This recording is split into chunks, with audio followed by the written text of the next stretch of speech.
your goal should be to build such a strong brand for yourself as a rider. And the best way to do that is to be putting out the best content you can at the time when the most people are going to see it and get the most eyeballs on it. It doesn't matter what board you're on or anything like that. I approve waterboarding. We're talking about wakeboarding. The thing about wakeboarding, every trick is an invert. Backside, air railings. a new dimension. All right, we are back. Another episode of the Grab Matters podcast. Today we welcome on a very special guest, recurring guest, John Dreiling. We're getting him in the booth because there's been a lot of changes that's happened at Slingshot, and I know we did like a text interview, but I think it's good to kind of get you back in and get a pulse check on what's going on with you and Slingshot and everything. So how's it going? It's good. Stoked to be here. Weather's amazing at this time of year in Florida. No complaints. That it is. Have a sustainable job now, so able to ride a ton still. It's good. I like it. So we always start off with favorite grab. So let's hear it. Method.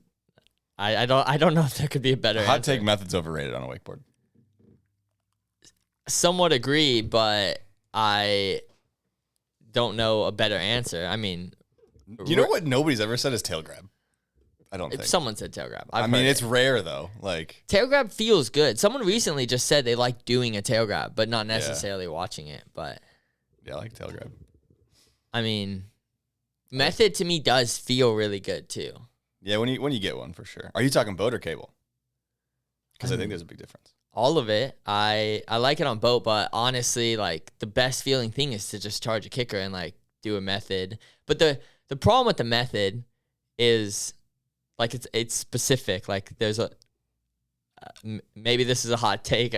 Maybe shouldn't be, but like your method can't be moving. Like you can't be swinging into the method and then immediately away. Like a rarely swings back and forward. You have to like go to method, stay method, and then come out of method. If not, it looks whack to me. Interesting. I agree. Like I don't like glidey methods. And like this is common on boat probably because it's hard to do on boat, or when you take a massive edge, you feel Yeah. that like I don't mind that you're glided, like I don't mind if your board's perpendicular to the water, because as you go big on the kicker, you're like you do swing up like a pendulum that direction. So if your nose is pointed down a little, I don't mind. Or like Rafter Ohm has a really good method where his board's actually like flat, like parallel with the water, because he's glided like 90 degrees, and that looks sick too. But when you swing on the rope into the method and you can't like hold it at method and it just instantly swings back, I think this is maybe not legit.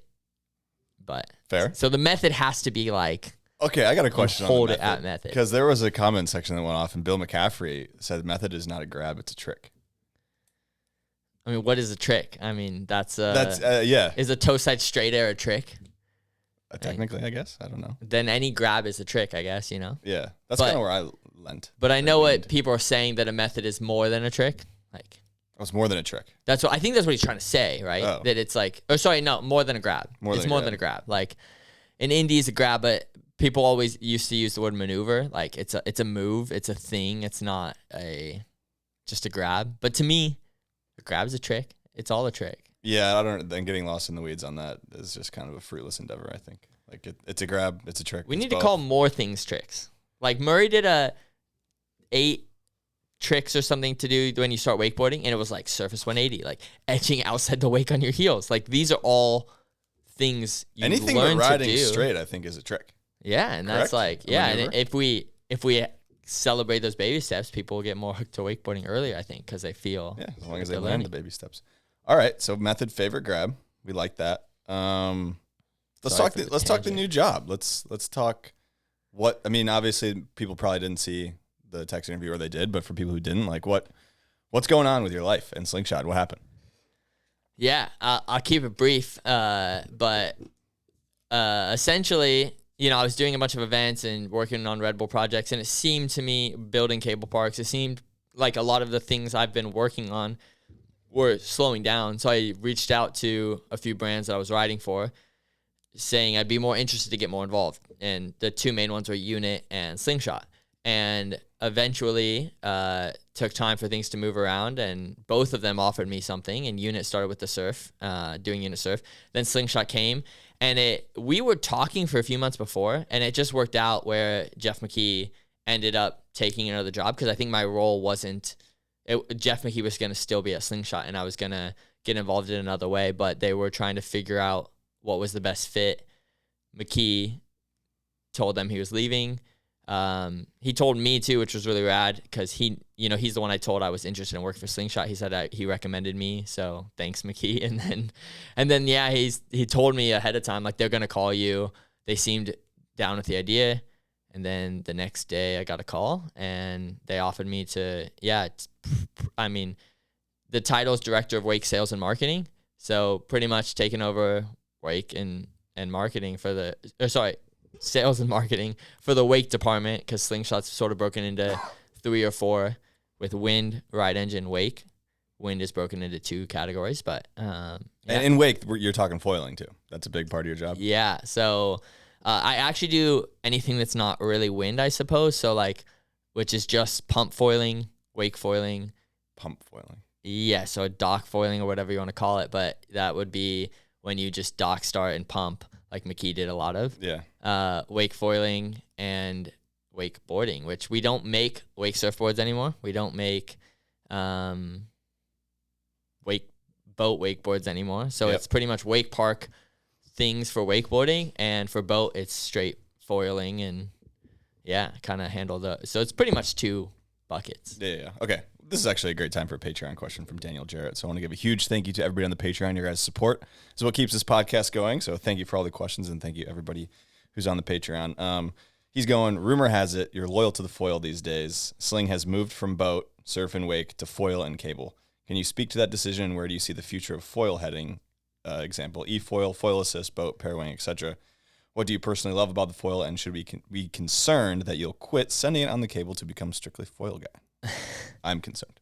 A lot of questions there. Okay, so the first one was, where do you see the future of foil heading? No, before that, he asked about Slingshot.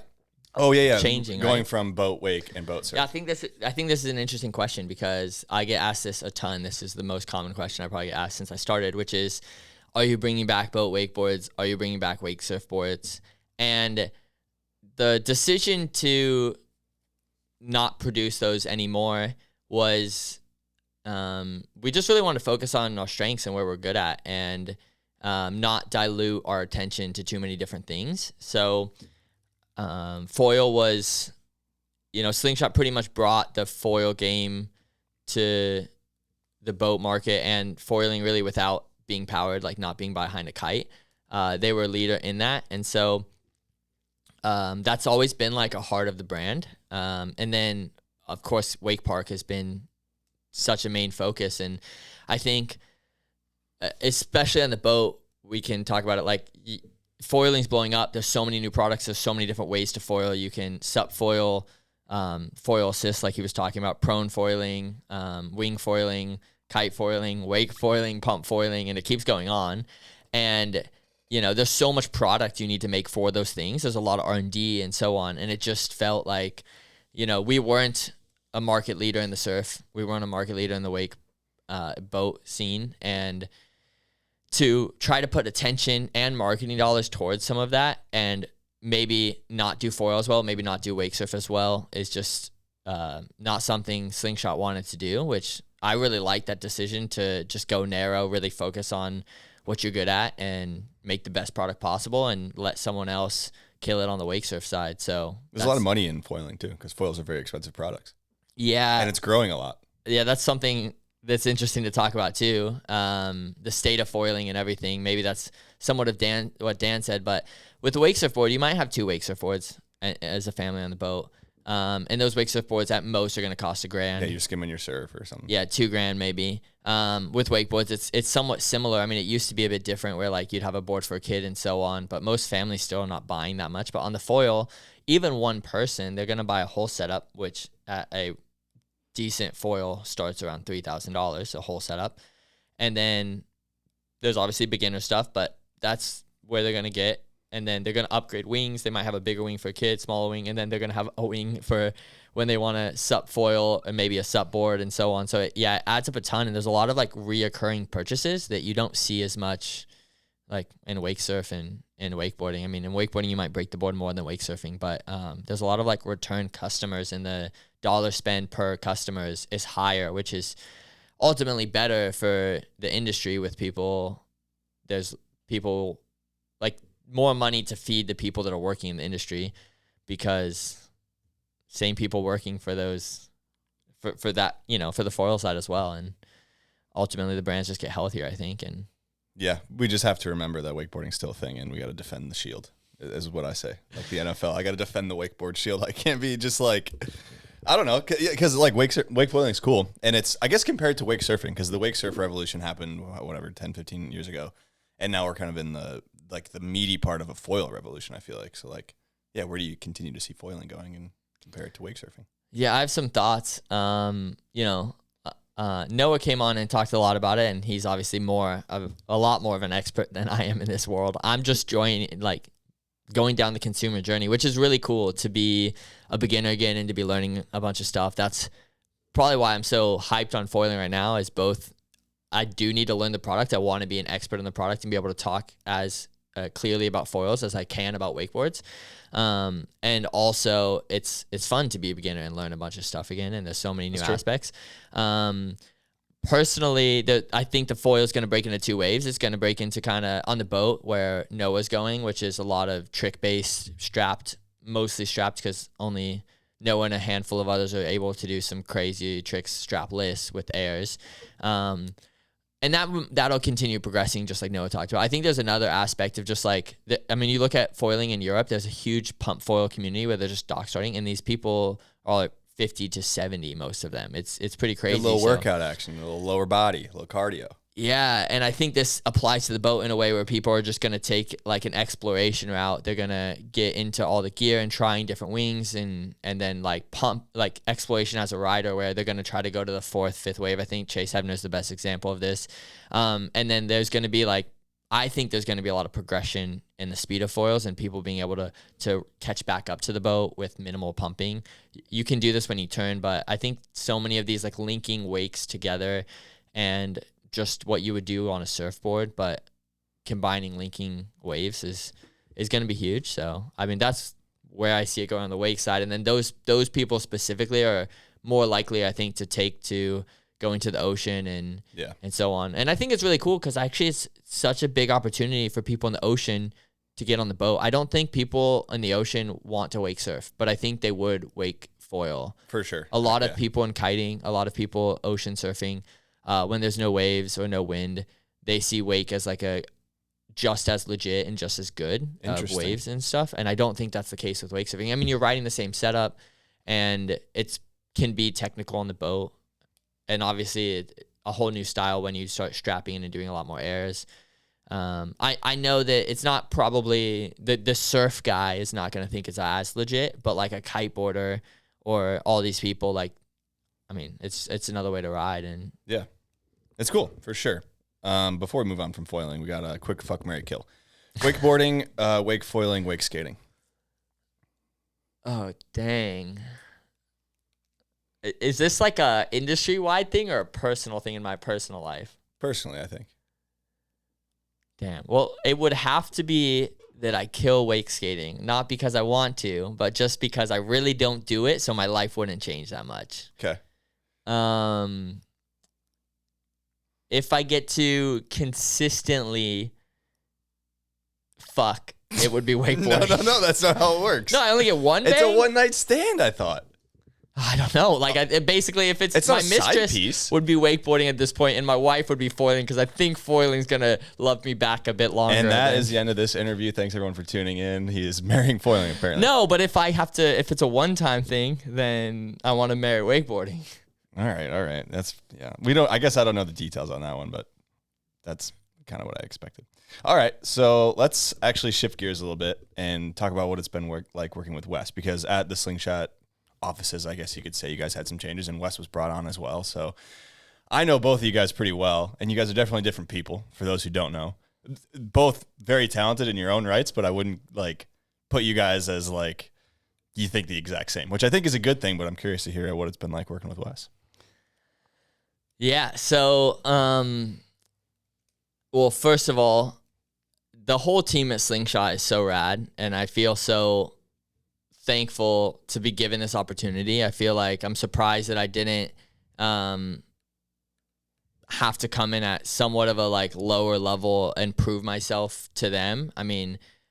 the owner I'd only met one time before, and it was really about working for him, earlier this year, and he saw tons of potential. So this circles back to Wes, because every single person that I get to work with on a day-to-day basis at the moment is so great at what they do. And, we have Jeff Lagoche, the owner, and Fred Hope, which is, pro foiler, who's the product manager. And then we have a CMO, Steph, and she's just an incredible marketing person to learn from. And then I feel so stoked to work alongside Wes because we are so different. And no matter how goofy Wes is, like, he's super smart, and he is, more of a creative, but he dives into the data, and he's really analytical about things. And what's also really cool about working with Wes is that we are very different. And if we both agree on something, I feel like it's consistently been right. It's a pretty telltale sign, yeah. Yeah, when it comes to, like, even back in the day, we would tell Jeff, like, oh, you should get this right, or you should do that, or this guy's going to be big. And, like, when we both said the same person without discussing with each other, like, you're hitting it from both ends of the spectrum. Yeah. And so it's like when he feels really strongly about something and I don't see it, it could be right, could not be right. And if vice versa, like, I might feel one way, and everyone has their biases or their, perspectives from their backgrounds, but we have such different backgrounds and everything. And I also think what's so rad about it is that I feel like we've represented the two sides of Slingshot Wake as well, where they created jibbers and senders, which in a way I feel like was created around the natural evolution of the team, where I kind of led this senders generation. There were definitely people before me, like Aaron Gunn, but Wes has led this jibbers generation, and we've sort of become the, two polar opposites in our riding. Yeah, but, like, they represented Slingshot well, and I think now it's super rad to have the same thing continue, where, I mean, it's cool to have a brand that, and a lot of brands do this, but that Slingshot's really focused on riders. I mean, we have so many pro riders that were pros that ride for Slingshot. Like I said, Fred Hope. We have Sam Light, who's an incredible kiteboarder. Believe he was, well, I don't really know. He's been around for a long time, hasn't he? Yeah. And he's full-time, basically in Wes's role on the wind side, I believe.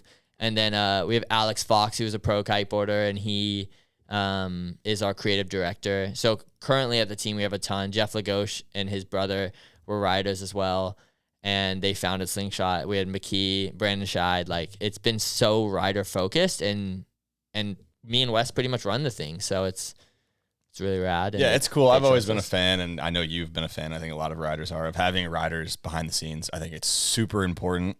I think they can, like, pick up on things that somebody who was never in it, even if you're not a pro, but being a pro, obviously you learn more. But it's just awesome and refreshing, and I think it helps the company go in a good direction, and it stays grounded to, like, its roots of we're here for the riding and the wakeboarding and foiling, I guess, too, and all that stuff. So, all right, that was good. So it's good working with Wes, though. Yeah. Yeah. I mean, you might think he would be hard to work with because he's so passionate and he is opinionated, but what's sick is that he is, like, self-aware and like he very much, like, has strong opinions, but is as equally open-minded. And that's, like, the best combination, And he works his ass off. He always has. Oh, he grinds too. Yeah. That's a good thing to point out too. Like, we work remote. I never am worried about a deadline getting done or anything. Like, he's on top of everything. A lot of times, like, the other day I missed an email and it was something Wes was supposed to do, but it wasn't on the email, and I forgot to forward it to him, and I forwarded it to him. It was done within an hour, and it was like, we could have missed a deadline because of me, and he kind of saved me on that. He does work really hard, which is cool. Yeah, it's awesome. All right, so we were talking about this before the podcast, but if Slingshot was still in the boat market, did you have any ideas in the past about, like, a boat contest series or what a different boat contest could look like? Because you've done the mini wake thing, so I'm curious. Yeah, I mean, a lot of people always bring up. This is one of the Instagram questions, actually. Like, a lot of people always bring up the Instagram or the mini wake series, and someone brought up, I think, in the questions, they brought up bringing back or doing a mini wake, like, tour kind of thing or something. I think that's interesting, but I think it would get a bit saturated. I think what's really cool that I always wanted to do would be kind of a backyard boat series. So trying to bring it back to the roots, really focus on community, really focus on the culture, the vibes of, like, old Alliance contests that they used to do. I guess the vibes of the mini wake, like that's what we kind of were inspired off of, was those old Alliance contests. But the series would start out essentially being like my full on idea was to do a mini wake invitational on Lake Holden, do Gunther's Rail Jam on Clear Lake jet ski rails, and do a less than 5 or equivalent on Lake Jessamine, because these are like the 3 local lakes. They're right there. It'd be so rad. Yeah, so I think that would have been sick. There's tons of other spin-offs you can do, and like basically what's been done in the past. But unfortunately, that we're not in the boat game. Probably doesn't make a ton of sense to devote a ton of attention. If anyone does want to do this and there's sponsors involved and they want to get like hit me up, because I would love to do it and bring back the mini wake. It's a bit challenging, but Alliance just posted the Lesson 5. The Lesson 5 like it's not a teaser, but it's like maybe bring it's it back? Trying to see if there's interest. Maybe it's trying to get more sponsors hitting him up. I definitely hit him up and was like, yo, is this coming back? Because that would be sick. It was fun. I hope it does. That's one of the sickest contests, Lesson 5. Always has been. Yeah, and to me, like, what's cool is, like, less than 5 would be, like, on a big wake, but more relatable. Mini wake would obviously not be on a big wake, and then we'd be on a jet ski. So it's totally different poles, which I think is rad, and it kind of showcases different things. The problem is boat sponsors normally are what fund a lot of this, so you'd either have to get different sponsors for each thing, but, yeah, I don't know. Would be sick. Yeah, it would be cool. Definitely doing something different. I think doing something different is, like, Lesson 5 is different, so I'd love to see more of that kind of shit going on, because kind of get stale otherwise. So, all right, let's talk ROTY, because it is, as of recording this, it is November 23rd. So there's basically a little over a month left, I would say, of the ROTY season officially. And I'm not going to ask you who you think is going to win, because we still have, like I said, over a month. So it's really kind of tough to tell. And I think this year's a bit up in the air right now. But as a voter, because you did win ROTY 2021. Yeah.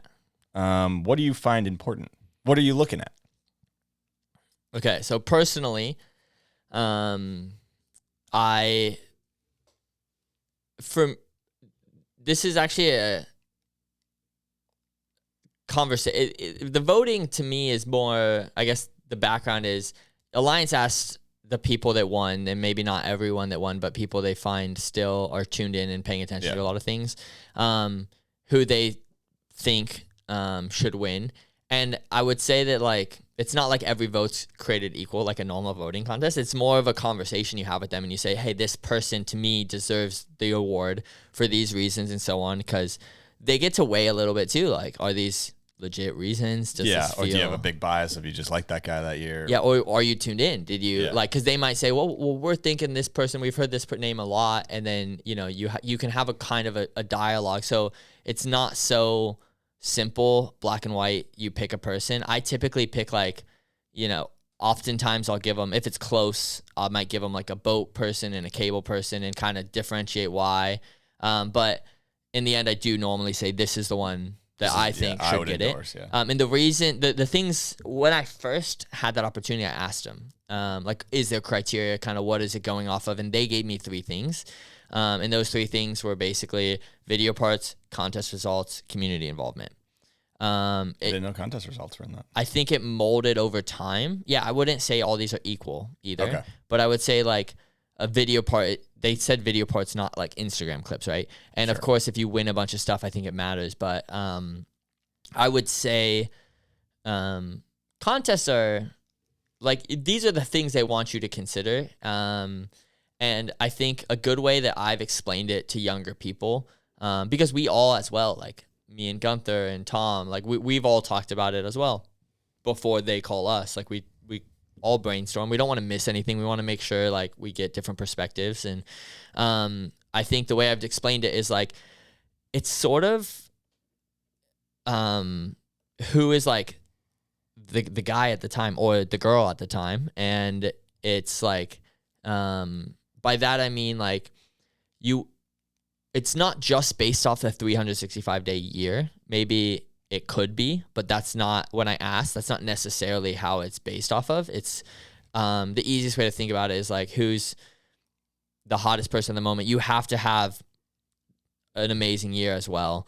But, like, one edit from one year, like when Trent dropped Sincerely Trent, he didn't win that year, you know, because he had that one edit. He did decent in contest, but at the moment, his resume wasn't fully complete, I guess, you know?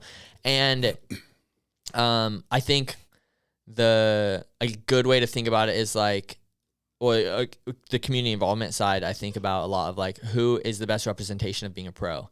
Who is the best role model? Who do we want to say like they're kind of the North Star for the next generation, you know? Because I think that just putting that label on them means a lot and should mean a lot to the kids coming up. They may or may not actually care or not, you know? But it's, I think, Alliance's way of saying like, be like this person. This is the person we want to like point to. Represents the sport. Yeah, really yeah. Who well. represents the sport the best. And so, of course, they have to be, there's going to be like the best woman rider on cable, the best woman rider on boat, the best man rider on cable, the best man rider on boat. And there's very rarely someone who's the best at multiple, like boat and cable or so on. So sometimes it is really hard to compare these things, but a lot of times I think it is, you know, if someone only rides contests, they're not the best example of maybe a pro because they didn't do any video parts. Yeah, and that's like, and how did they promote their sponsors? How did they grow the sport? How did they do things at a grassroots level? If we're only giving it to the person who maybe filmed and never showed up, never was a part of the community, they're not very well rounded of a pro. So I don't know. This doesn't really answer the question. It kind of throw some names right now. Who you got? Because you've been paying attention. I mean, yeah, I mean, pick your vote, but who are you thinking personally? Well, it's going to be cable heavy. The last 4 out of the 5 have been cable riders. Yeah, but specifically, it's like I mean nothing by that comment. I'm just simply saying that. Yeah, the boat riders are. I mean, it's dope. A lot of them are saving for a movie, but I mean, what boat parts have come out this year? I think not many that especially were worked on for a while. Yeah. And so I think it's going to be cable heavy specifically because the La Familia movie's not out yet, and those boys have done heavy work for that. I think when that comes out, one of those boys will win Rider of the Year is my prediction. But a preconceived notion of what we think is going to happen, and I would agree with that as well. But because there's so many boat riders in that movie that are the best boat riders, I think it's kind of the reason boat hasn't been winning. I think my top 3 right now. Well, this is another thing. Like Gavin has had an insane year, and Gavin's always working on stacking. Gavin and Trent are always stacking. You know, no one's ever won twice in a row. That's kind of an nobody's ever really won twice. I mean, Randall did, but it was a split for that first time. So it's like, and that's like a Thrasher thing. I think that has influence on that is like Thrasher is a very 365 day, I believe, like Jan 1 to Jan 1. So that's a bit different. But the thing about Thrasher is that they, like if you just won it, it's also really hard in skateboarding because these guys save up clips for 4 years. A lot of people are like, well, what if the clips are old? And that's the thing. Like it's just when the clips came out, not when you filmed them. No one knows when they filmed it. That's crazy. I've had riders in conversation that I don't think understand how that award's decided, like that bring up like, you know, well, Trent's video, and he didn't win that year, but like when that video came out, the clips were like 2 and 3 years of clips, and they're like, well, that's not really fair. And it's like, yeah, it is fair. It's like it's actually the fairest. It's like the sickest too. Yeah, and that is something like the award is ultimately, and this is what's so sick about awards. We should jump to this Checkout Award next because what's so sick about awards is like the whole point of it is to reward people for the things that they don't get rewarded for, like contests. That's probably why contests maybe have slightly less. There's also always a winner of a contest. There's not always a video part. There's always, and also there's usually like there's so many contests. I mean, there's got to be over 50 contests between men, women, boat, cable, and more. Tons, legit ones. And so, it's not that special to like win a contest. Of course, if you won every single boat contest, that'd be a huge achievement, you know. But a lot of times there's tons of people who won contests that year. But the awards are like, hey, when Video of the Year was happening, more of it, great videos were being created because people could get awarded for that, get recognition. It led to sponsors. It had motivation to real weight caused insane winching because there was something tied to that. Whether there's money or not, I think isn't that important. I think the awards drive progression a ton. Gavin, I think it was clear that he worked his butt off on a video last year that was my favorite video last year that came out right before because he wanted to win the award and he saw that he had a good chance. It definitely motivated me for like 3 years. I was like, you know, there was still Wake Awards towards the end of, or towards the, like when I did my sponsoring tape, but it was such a big motivation for me to like drop really cool video projects or work on something that was bigger because that award really helped your career and was just something, it doesn't go anywhere, you know, like you can have it for the rest of your life. And so that's something basically that's considered is like when we give this award to someone, we're putting our alliance's stamp or the industry stamp on that rider. And we want to highlight things that are good for the sport. Yeah. Okay, before we move on to Wake Awards, do you think there should be a separate men's and women's rider of the year?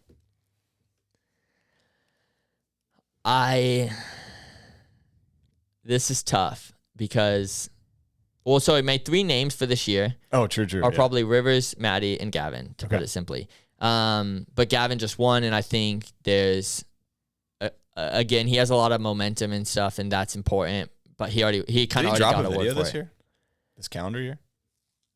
Sorry, Gavin, I don't remember if you did or not. I don't know if he did yet. Okay. Or if he will, but I mean, he's had a great year. It also like Trent's not been competing, so he won a lot more. I mean, no, it was easier to win. He might have won them the same, but I mean, come on, That's hilarious. I mean, you know, like that changes things a bit. If the biggest guy's out, you got a better chance to win. I know people I mean, I think it's cool. I think Maddie, it looks like he put out a ton this year. He did, yeah. And I hope the award is motivating people in Europe too, because it seemed like in the past they weren't that motivated to, because they didn't think they would win. Yeah, they thought Alliance was an American thing, which I don't think is true at all. That's not how Alliance looks at it. That's not how we look at it when we are in the conversations. But I think Cable Mecca is like, you have to be German speaking. Yeah. They maybe have one European award. And that's not how Alliance is treated. It's international. But yeah, I think Maddie and Rivers to me are the two that have done a lot.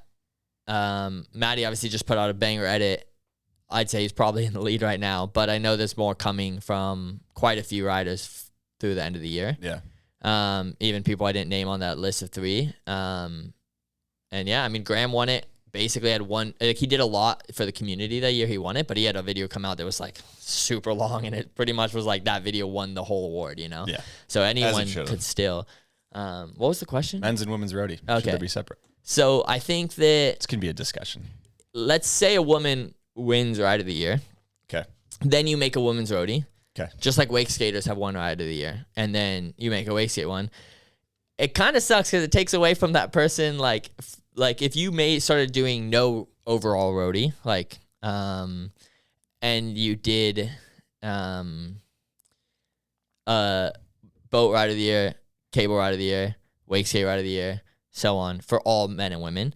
It's no longer Rider of the Year. Yeah, it dilutes it a bit, and I think it takes away from. I mean, at some point, there just maybe that list won't grow, but it does kind of take away from people who actually won the award in the past or who would have won in the future. I think it was really cool when Wake Awards had all of those, but not an overall. Like they never had like men Rider of the Year. They had men boat, men cable, and so on. And then Alliance had it. I think if that happened, Alliance could do men and women, and it doesn't need to be Alliance, but you know, like, so it would be rad. I think there should be a men's and women's and just end it there. But I kind of like, they don't compete in the same division anyways in wakeboarding. it's just a slippery slope is all I'm saying. It's like, I think there are women. I think you just don't keep slipping.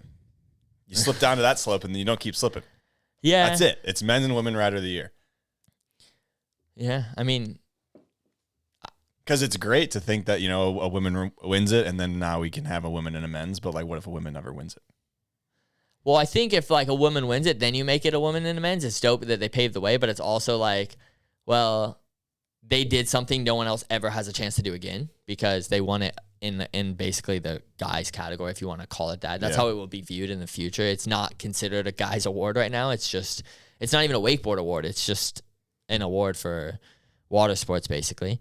Yeah, I think like Slush does that and Torment, and that's cool. I think it's way better to have a men and women than to have. I think it's way healthier for the sport to two have awards. a man and a woman, because then you have women that believe that they can win an award and they'll get celebrated at the end of the Okay, year let's for jump it. to Wake Awards because it ties in. Yeah. We need more awards. I think this is super important because look at what's changed since Wake Awards stopped.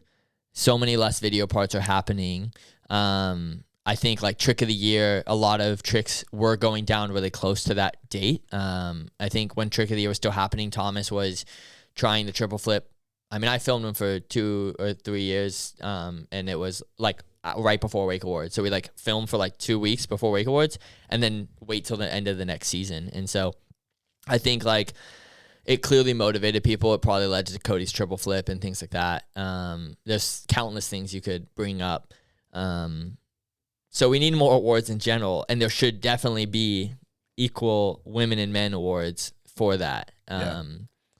It's, I guess, one or the other. Like, if we're not going to have all these other awards, I would definitely love to see a men's and women's ROTY. If we're going to have all these other awards, then yeah, maybe it just stays ROTY and it's that. But the thing is, these awards come and go. And so it's not like this went away. It's gone now. We don't have it. We haven't had it for a long time. Yeah. It sucks. I mean, it wasn't coming and going. It was consistent. I guess it just And died off kind of slowly. Wakeboarding Mag is dead. Yeah. That did it. And it needs to come back. And it's something everyone's talked about. Yeah. I tried to do something last year. I'd love to do it again, but I'd love to do it for real. There was they owned Wake Awards when they still existed, Wakeboarding Mag, but weren't doing it. And it got a bit weird where sponsors didn't want to get involved and this and that because there was relationships and they did own this and everyone preferred it to just come back. I think it's a good time now to do it. Okay. When and where? Well, what I tried to do was when we had World's Boat and Cable together, it was like just made sense because I think in person is really cool. I mean, like this is a culture question, right? Like the awards shape the culture and they build community, and I think that in person is much more rad. I don't know a good time there's an in-person thing that people go to. So the question is like, let's just talk about if we could reset wakeboarding. Perfect. This is exactly where I wanted to go with this. Because we actually can. Yeah, and Slowly. It's not going to happen overnight, but we can shift this thing. There's such a full circle moment right here with the slingshot job too. It's like one of the things I think that they're allowing me to do and that since we're not in boat is really interesting is like, what if we scrapped everything? What if we started from scratch? Like, what would we do as a brand? And why are we releasing when we're releasing? Why are we putting out a new model every year? Like, should it be every year? Could it be every 6 months? Should it be every other year? Like, why did we do this in the past? Or even just scrapping that and saying like, if a new brand started or a new industry started, what would be ideal? And I think there's a lot of things we can learn from snowboarding and skateboarding. I think sometimes people, I just put on my story the clip of, Chris and Chris Roberts in the 9 Club. Yeah, Chris and Chris. Chris and Chris, yeah. Talking about, I was like, yeah. Like the difference between pro models, because in skateboarding, you make them in Mexico, they're done in a month. And you go shape it in Mexico and they're delivered in a month. In snowboarding, it takes years or at least a year. And I think we can take some from skateboarding, but I think snowboarding is a really similar parallel because of the seasonality and things. And they do a bunch of premieres in the spring. They do, their fall, at the beginning of their season, they do a bunch of premieres. And then at the end of the season, they do an award. I don't know how they all get together if people just commit to flying in. But it would be rad to get some riders on the same page to like save some videos. Like, when is La Familia coming out? It'd be great if it came out in spring because that, I think, motivates people to get hyped up and to get back into the sport. I mean, that's a big challenge we have is when people naturally, most of the world stops wakeboarding for 3 to 5 months or however long, you have to get them back in. How do you get them back in?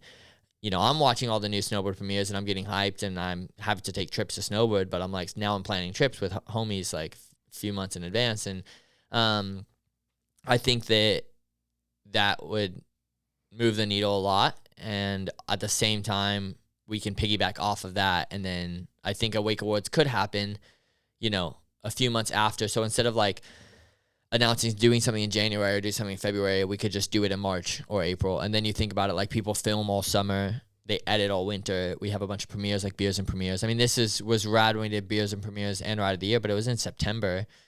Which it was because Surf Expo, so it like kind of makes sense in that aspect. But like the idea of it doesn't make sense to me, to get people excited about the sport when they're stopping to do it. It makes no sense. Yeah, so it would be better to just do the same thing in spring sometime, and we just make our own thing. Yeah.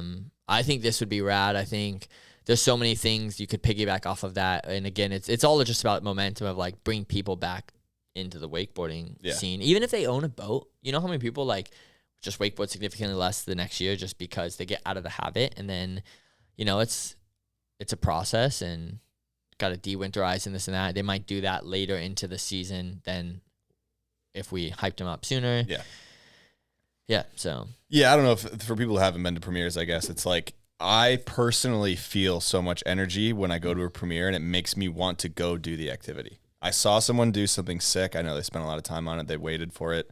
They put together a really nice piece, and it gets me excited, and I want to go do the activity. And so like I feel that with snowboarding in the fall, and I think it's like a very low-hanging fruit in wakeboarding. I know logistically it might be a little bit tough to do, but like we could figure it out for sure. And I think a lot of people will be on board. Like I'm curious riders' thoughts, because I feel like most wakeboard edits are like super quick turnaround. Like La Familia's movie is I guess Maddie's edit too is not super quick turnaround, but like I think he kind of understands holding clips for a long time, why it's important. But You could probably count on a hand, though, the amount of people that,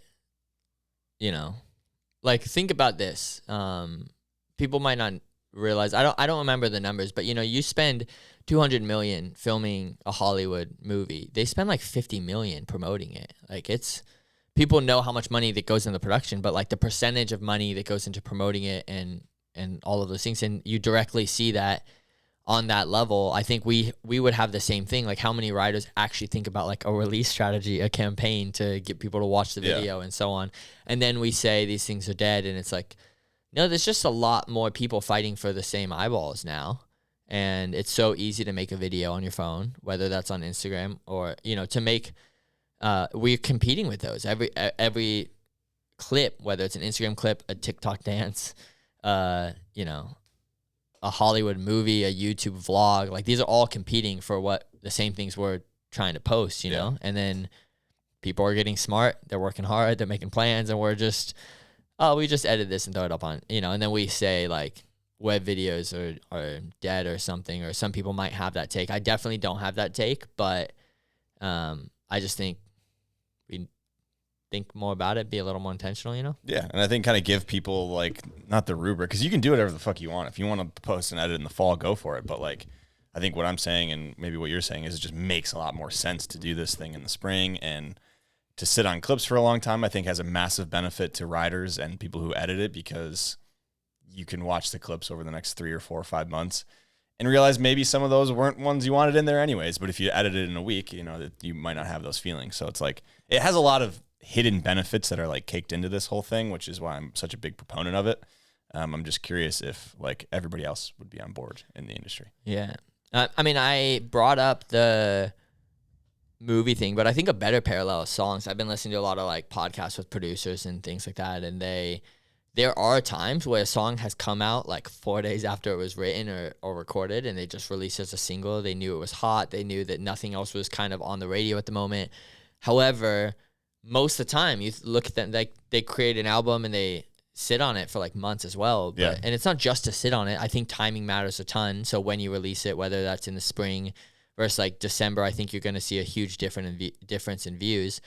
On top of it, I think it might move the needle for sales for a company if you do it at a more intentional time as well, when people actually can buy a product and they get hyped on a brand that you're promoting or something like that. But also just how are you going to post about it? How are you going to tease it and get people to watch it? Also takes time. It takes kind of a plan and making a really good teaser, Yeah. Spending time on the teaser. Also spending time on you know what the worst thing is when people, how much hours we put into film clips and then they edit something in 8 hours or less. I'm like, that's like, I think editing can massively make or break an edit. And, you know, I'm not a good editor, but I definitely like put a ton of time into just re-editing it and being self-aware to be like, yeah, it's kind of crap right now. Eventually, when I tinker with it enough, it gets better. And then you send it to someone you respect and then get their opinion and so on. I mean, this process takes time. And I think when we feel like we just want to get our clips out, so many things get diluted. And like you said, you might be a little more hyped on a clip that shouldn't be in it, but it just happened yesterday. And yeah, it's fresh. So I guess the idea of the whole springtime release, though, do you think, like, I've heard some riders say that they don't want to hold their clips over the off season because an edit will come out and they'll be on last year's gear or the year before's gear. I almost can't even take that comment seriously. It's so ridiculous. But like, do you think that like could play into it at all? Well, I think that I hear there's a lot of different like groups or silos in wakeboarding in different locations and so on that I feel like somewhat have forget what you call it, but like it's just all your friends talking to each other. You're in a bubble. Yeah. And that's definitely like, I understand the thought. But I think like there's not a brand that sponsors you that would feel that I think would say, oh no, drop it in December because the new boards are coming out and we don't want to promote those boards. But it makes sense that people think that. I think, but I think I would say it's more of a myth, right? Yeah, exactly. That's like a good way to put it. And I mean, other brands might feel differently, but if it's as a viewer, I also don't give a shit like what year board. Like I'm just looking at the gear you're on. Like, oh, you're a Liquid Force rider, a Hyperlighter, Slingshot. Like, I don't care that it's a 2-year-old board or a different like it's just the fact that you're riding for that brand and that product is why you're endorsing them. Okay, yeah, let's talk about like what people won't know is like a sales index, which is or like a search index you could call it, which like when you go to Google, you can actually search this. My wife taught me how to do this, and you can like search like what people are searching and how often they're searched. It's hard to find something that makes sense, but like if you search best wakeboard, a mom might search that to buy something for their kid, right? You can see like, or if you search like something you think is interesting, how to wakeboard or something, you can see these searches.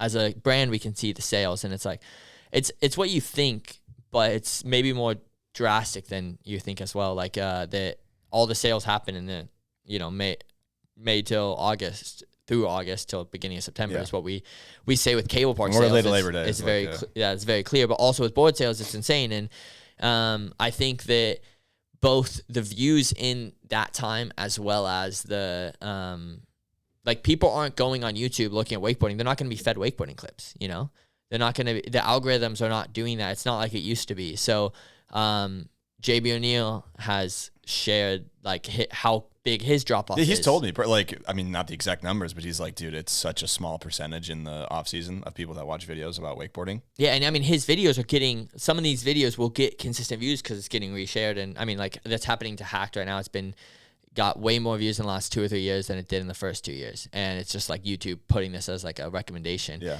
And you can see those views like spike, like have a bit of a bell curve. They come down, and then, you know, with the search views and the sales, you see a bit of a spike on Black Friday, a bit of a spike the 2 weeks before Christmas. But people just, I think that your goal should be to build such a strong brand for yourself as a rider. And the best way to do that is to be putting out the best content you can at the time when the most people are going to see it and get the most eyeballs on it. It doesn't matter what board you're on or anything like that. Obviously promote your sponsors, promote their logos, but like, you know, that's another thing. If you ride, like a Johnny Rocket, that doesn't mean people are necessarily going to buy the Johnny Rocket, but they might say like Slingshot as a brand is very valuable, and they might go and buy a Volt or something.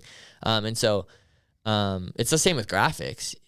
I don't think it's worth it at all to put something out in the winter. And the only reason that I think people will do it is to win Ride of the Year. And I think which is a good reason. That's the exception. Great reason. Like Maddie, obviously, I guess obviously I'm not going to put words in his mouth. The timing was made sense. Or maybe he just felt it was right now to drop. But like, also if you're Gavin Stuckey or you have a video like Maddie had, but I say Gavin because there's a good example. You know, he put out Status and then he put out Grounded, and then he put out Fusion. Yeah. And Fusion came in December. These are all like very specific like words. Yeah. They're so cryptic. The Stuckies are so cryptic. But I just say that because to me, Status and Fusion were very similar quality, and Gavin can get away with putting out Fusion in December because it's such a good video. Everyone's going to talk about it. Yeah. But it still took a hit, in my opinion, of how much it would have got if it was put later. It was still the right move for the ride of the year. But yeah, I mean, it just goes back to intentionality and like do some research as to like check videos, dates they put out, how good do you think the video is and how many views you got. And I think you'll start seeing trends, you know? Yeah, 100%. So I think we kind of hit the nail on the head with that one. And I'm curious if people are, commenting, like, what are your thoughts on the springtime release date of everything? Because I think it makes sense. I think it's time we dive into the LF'n Wheel of Questions presented by Liquid Force. The LF'n Wheel of Questions. Okay, let's go. So if you want to go ahead and grab that down from the shelf there, Liquid Force likes to make wakeboarding fun. Let's make this podcast a little bit more fun. Spin the LF'n Wheel of Questions. We got some classics on there, and I hope it lands on hot take for a certain reason. But go ahead and give this guy a spin. It does not. Okay, that doesn't. I'm gonna spin it harder. Okay. A lot of people gave it a baby spin. I didn't understand how much. Okay, it was hot take before. It's hot take again. It was meant to be. What's far movie? Favorite movie. Favorite movie. Favorite. Okay. I mean, there's only 3 on here. We could do them all, but okay. Hot take. I did write this down because I think everyone comes in and everyone has to have hot. Everybody takes, has hot takes, but then don't remember. But it's hard to cherry pick them out of your brain for sure, unless if it's one that you're just. Oh boy. Okay. We're on Wake Awards. We're on hot takes, and I want to bring the story of this guy in the same topic. It all kind of comes full circle. So this guy, he's grabbing a Wake Awards from 2019. Yeah, I was gonna jump to that, but one of my hot takes that I always have, that I've probably said on the thing before, is a butt check is not a land. Okay, easy. That's not the hot take I wrote down, but the reason I say that is it relates to my hot take. Oh boy. And my hot take is fake/undeserved hype and support. So dive into this one. Yeah, I think that an example, the reason I say the butt checks thing is if someone lands something butt checked and you overhype it, and I really doubt a lot of pros are thinking, and this could be a pro trick that it'll go back to the checkout award story a little bit, but when people are like, I don't think the pros actually think like, oh, that was the sickest thing ever, I'm that hyped. I think they want to be supportive and they want to support someone pushing themselves and making progress. But I think there's a balance there because, I'm not here to say we should be hating on things. I think there is room for an account that educates people on what's acceptable, no grab zones, things like this. However, I don't think it's not fun. It's not helping too much to be commenting negative. But at the same time, I think we should be we should spread the love, but be intentional about what we're spreading the love about. If we're spreading the love about everything that doesn't deserve it, or giving someone like a false dopamine hit for something, it's not doing the sport any good. It's not doing the rider any good. There are riders I've seen over the years that get a lot of hype because they're new, and they take that as, oh, I'm going to make it. I'm going to get all these big sponsors. I have all this value. And it's really just like their homies hyped on them or they're progressing. That's great. But like when we do that for like really things that I don't think everyone believes in, like, when someone lands a butt check and everyone shares it, I also think like leave space for when someone like give credit where credit's due, So like, there's been 2 Rayleigh 9s that have been done, pretty butt checked, rode away. Leor did one, and Loic did one. And this is nothing against them. I love both of them, and Leor is one of my best friends. But it's like on an air trick, when you fall really wide, you can sink and get back up. You like actually could fully fall and get back up, just like you can deep water start off the dock of the cable. We have to have a line, and I think that most people have agreed. If not, you should agree. You're wrong if you don't agree that a butt check's not a land. At least on cable, That's where I think I can speak on. And if we're over here like saying, oh, the first Rayleigh 9 was done, then that takes away from the person who actually does a rally 9 and actually lands it. And of course, like the sport has changed and we're getting better about this and more particular about this. But it's like, man, when someone does a rally 9 perfect, they deserve the credit. They deserve all the credit, 100% of the credit. So at the same time, I got to shout out Anna Thomas because she did a double flip and it was butt checked. And, you know, she's not a pro. She posted it. She got a lot of hype. In my opinion, a lot of overhype. I'm not saying it's not deserving. The send is sick. I think everybody can agree on, like, somebody trying something out of their comfort zone or hard should be celebrated. That's sick. Even if you fall, it's like, hell yeah, you went and fucking tried it. Like, right. Sick. But then she kept going because she went for that trick for like months and she kept going and she kept going. Like she didn't, this is very rare. That's why it's so sick that she loves wakeboarding like more than any kid I know right now. And she kept going, landed a bolt one the other day. Stomped the shit out of it. And I was at the cable. No one was filming. And she landed one like barely butt checked, better than the first one she posted. And then I looked over. I'm like, I'm riding. I'm like, who's got a phone? Someone had a phone. I'm like, can you just film this next lap? They filmed the next lap. It was someone from the Canadian squad that wasn't wakeboarding at the moment. And it was bolt. And So it was good. like, no one was filming. Like she's just motivated to like keep progressing, which is so rad. But yeah, it's hard. Like when we overhype something, and we give credit before credits were earned, you know, then I think that is negative overall for the sport, for progression of the sport. And yeah, I agree. yeah, 100% agree. So Good hot take. that's my hot take. I also, Oh, we got another one. well, Just do it. What is it? this Let it is, rip. it's not like a negative thing, but it's like, well, a few things. I think that trick names are just interesting in wakeboarding, but everyone hates on like chromobes and things like that. And like the names that just don't make sense. Yeah. But I kind of think they're really good for this sport. I think having names that I used to be in that boat, to be clear. And I think having names that like are unique to wakeboarding, like a laser flip doesn't mean anything in skateboarding. And like, yes, some of the names make sense, but like it's kind of cool because you kind of know like when you have something to be a part of, you know, to like you be in the It's know. unique. It makes it different. And I if think you're it's in cool. the know, then you feel like you're a part of something bigger than yourself. You're part of this Yeah. culture. And I think that's super rad. So here's the only way place I'll take contention with that, because yeah, like I don't like the name Tootsie Roll or whatever, I just for some whatever reason, but like it is what it is. It's like whatever, like we can accept it. If you do something switch, it's definitely not a different name. It's just a switch version of that. So just say that, because otherwise it's so hard for someone getting into the sport to make sense of it. I have written down switch trick names are whack. Like separate switch trick names. Yeah. Yeah, 100%. I'm not saying they're wrong, you know? Sure, you could get into the technicality of it, but for No, me, it like, just doesn't make sense. It's like everyone has, you know, you might have a different name for the bathroom depending on where you are in the world in English, you know? Like, that's cool. That's fine. People can call them different things. I don't think I think it's better if we just say switch this or not. And, yeah, 100%.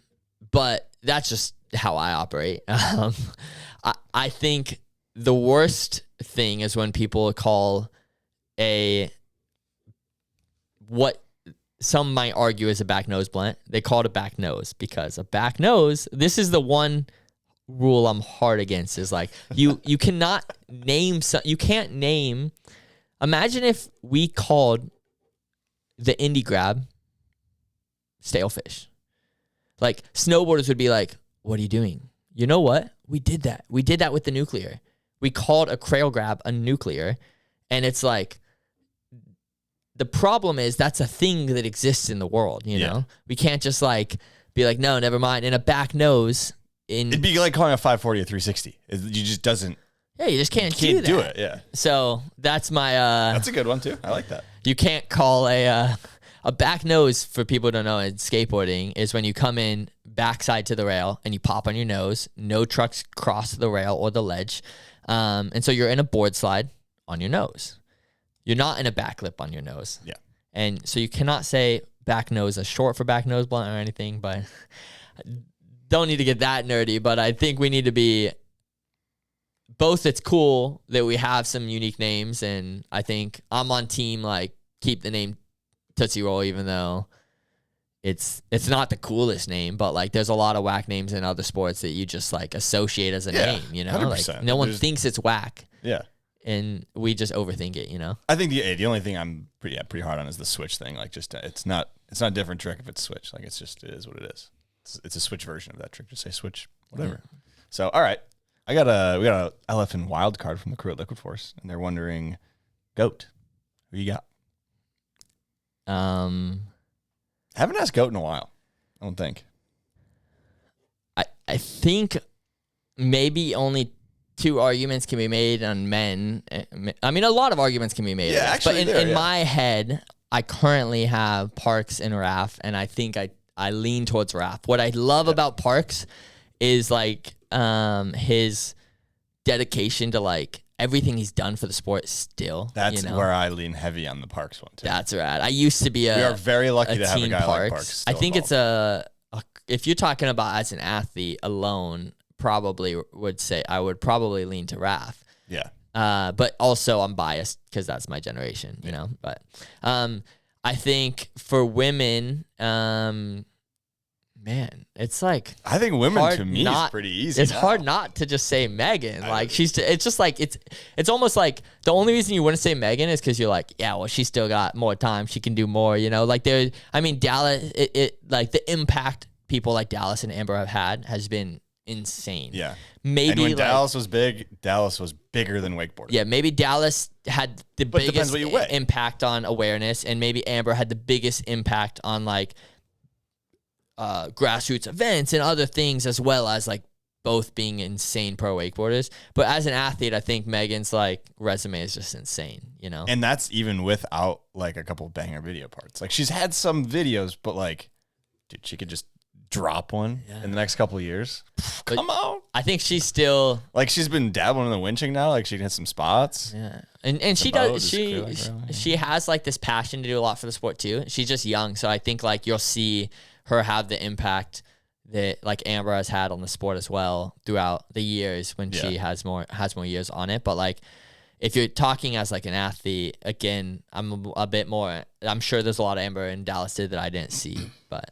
Yeah, I don't know. Megan's just been around for so long and won so much and done so many tricks, and like it's tough to argue. But I mean, I would love to hear somebody argue for the Dallas. I've heard a lot of people argue for Dallas, and it makes sense. Like, kind of what do you value, and where'd you grow up? When was your time in the sport? You know?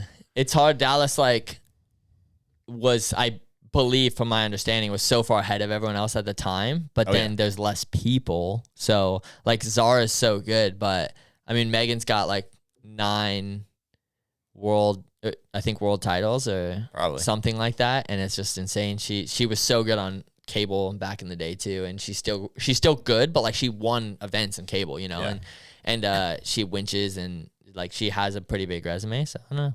Yeah, I'd love to see a banger video part from Megan. Liquid Force just asked because they know Raph and Megan are their riders, and Amber's their rider. Yeah, maybe they did. I don't know. You know, they just had the best riders. What can you say, dude? Respect to that, I guess. You know, we got Raph's board sitting around here earlier, and we were just talking about the shape on it and stuff. And it was cool to see that they had like little chined rails on it before kind of chined rails was a thing. So, all right, we can go ahead and put the LF'n wheel questions back. So thank you to Liquid Force for that one. Real quickly, we hinted at it, but I got something for you. Oh boy, so let's do it. Let's get it out of the way. Do it now.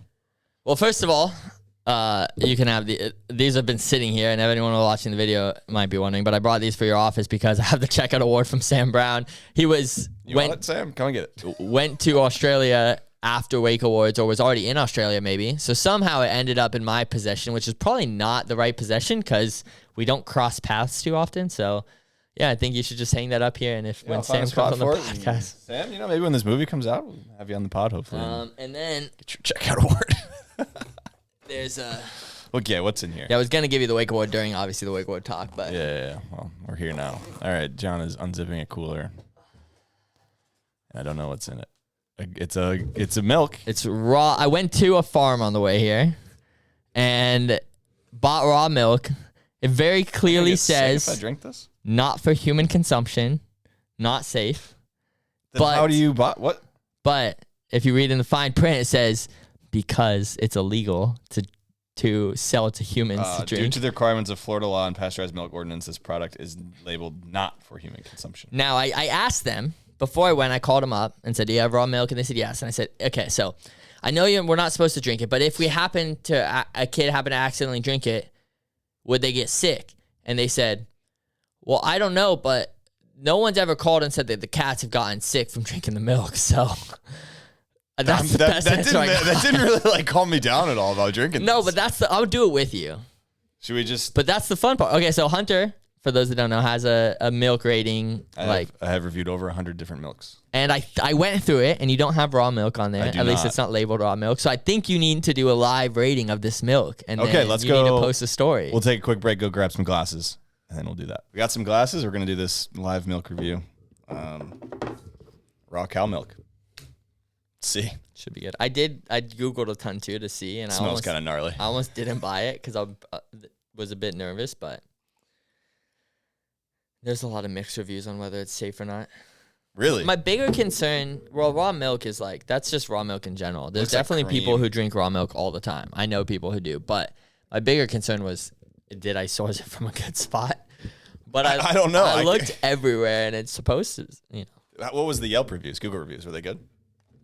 no one had reviews of drinking this No, milk. but of the place. I mean, yes, but like they didn't just sell milk. They like, I came to your house with a bunch of eggs. Like, they sell a bunch of. I know, but like, did the place have good reviews? I think so. I Okay. didn't really pay attention. All right, can you put that back in so it doesn't go to waste in case we do end up liking it? So You poured a lot. I know. I mean, we don't have to finish it all. We got to taste it. All right. Well, cheers to this. This has never been done before. It's raw milk. Yeah, you have to rate it. So Yeah, I will. be thinking. Oh, I thought it would taste like kind of gnarly. It's pretty good. Yeah, It's smooth. It's not. It doesn't have a lot of flavor. I wanted to do this because since I went to Innsbruck, where Area 52 is, 47. Area 47 is, jeez. I always mix up those two, and it's like, I've been to both. It's very obvious the differences. Where Area 47 is, and they have a vending machine where like they have like eggs, bacon, and milk, and it's all like unprocessed, straight from the farm, and it says like the last 2 days, you know? And so I always wanted to, so I figured. Well, here we go. It does Okay. taste. It doesn't taste like super strong. I'm gonna give it a 8.6. Pretty good. It's good, but Were like you have, expecting higher? Well, I'm just curious to taste the ones you have like 9.3 and 9.1 on, good, dude. because They're good. this is good. This is good. I actually This is the best milk I've had in Orlando. I borrowed a shot of my roommate's tequila. I'm gonna take a shot of tequila now, just to kill anything that's bad in there. Oh, okay.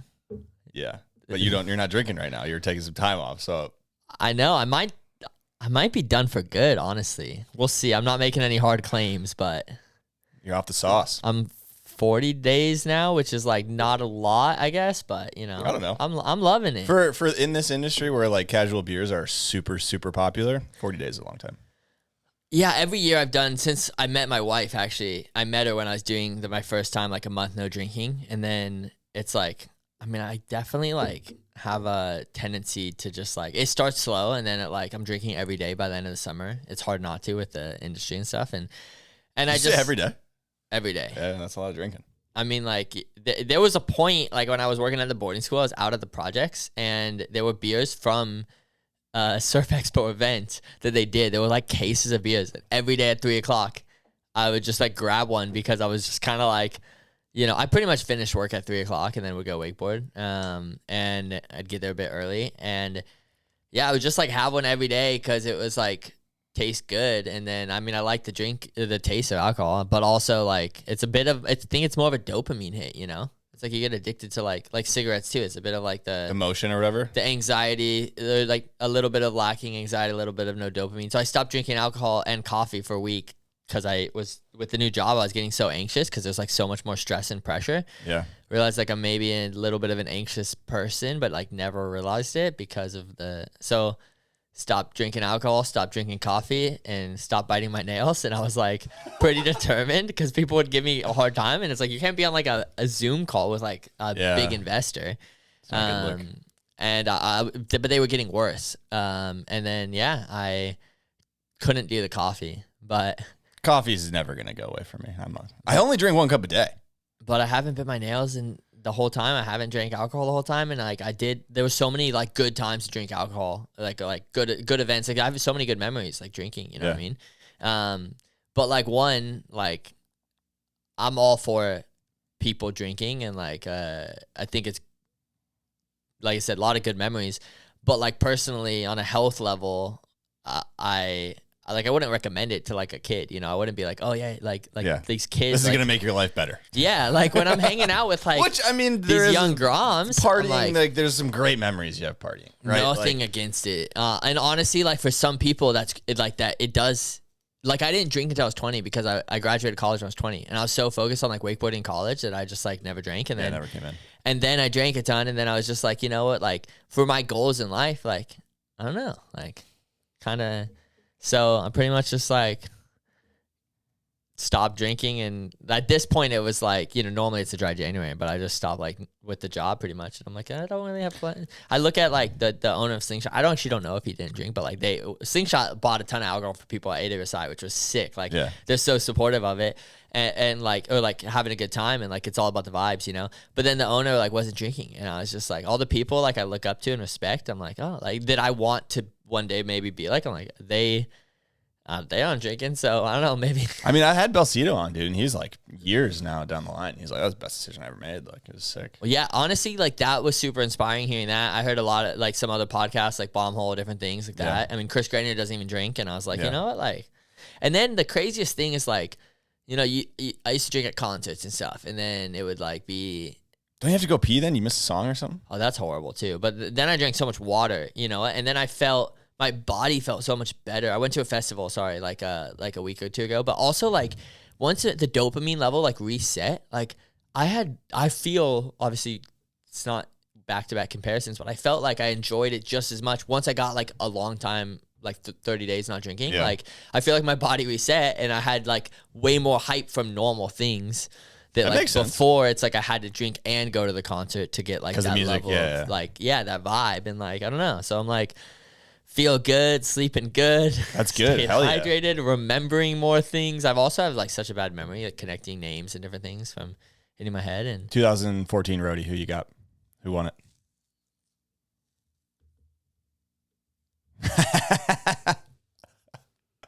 You're gonna need another 30 days. I could go in order. I mean, Raph won in 2012, and I thought Raph was 2013. Am I wrong on that?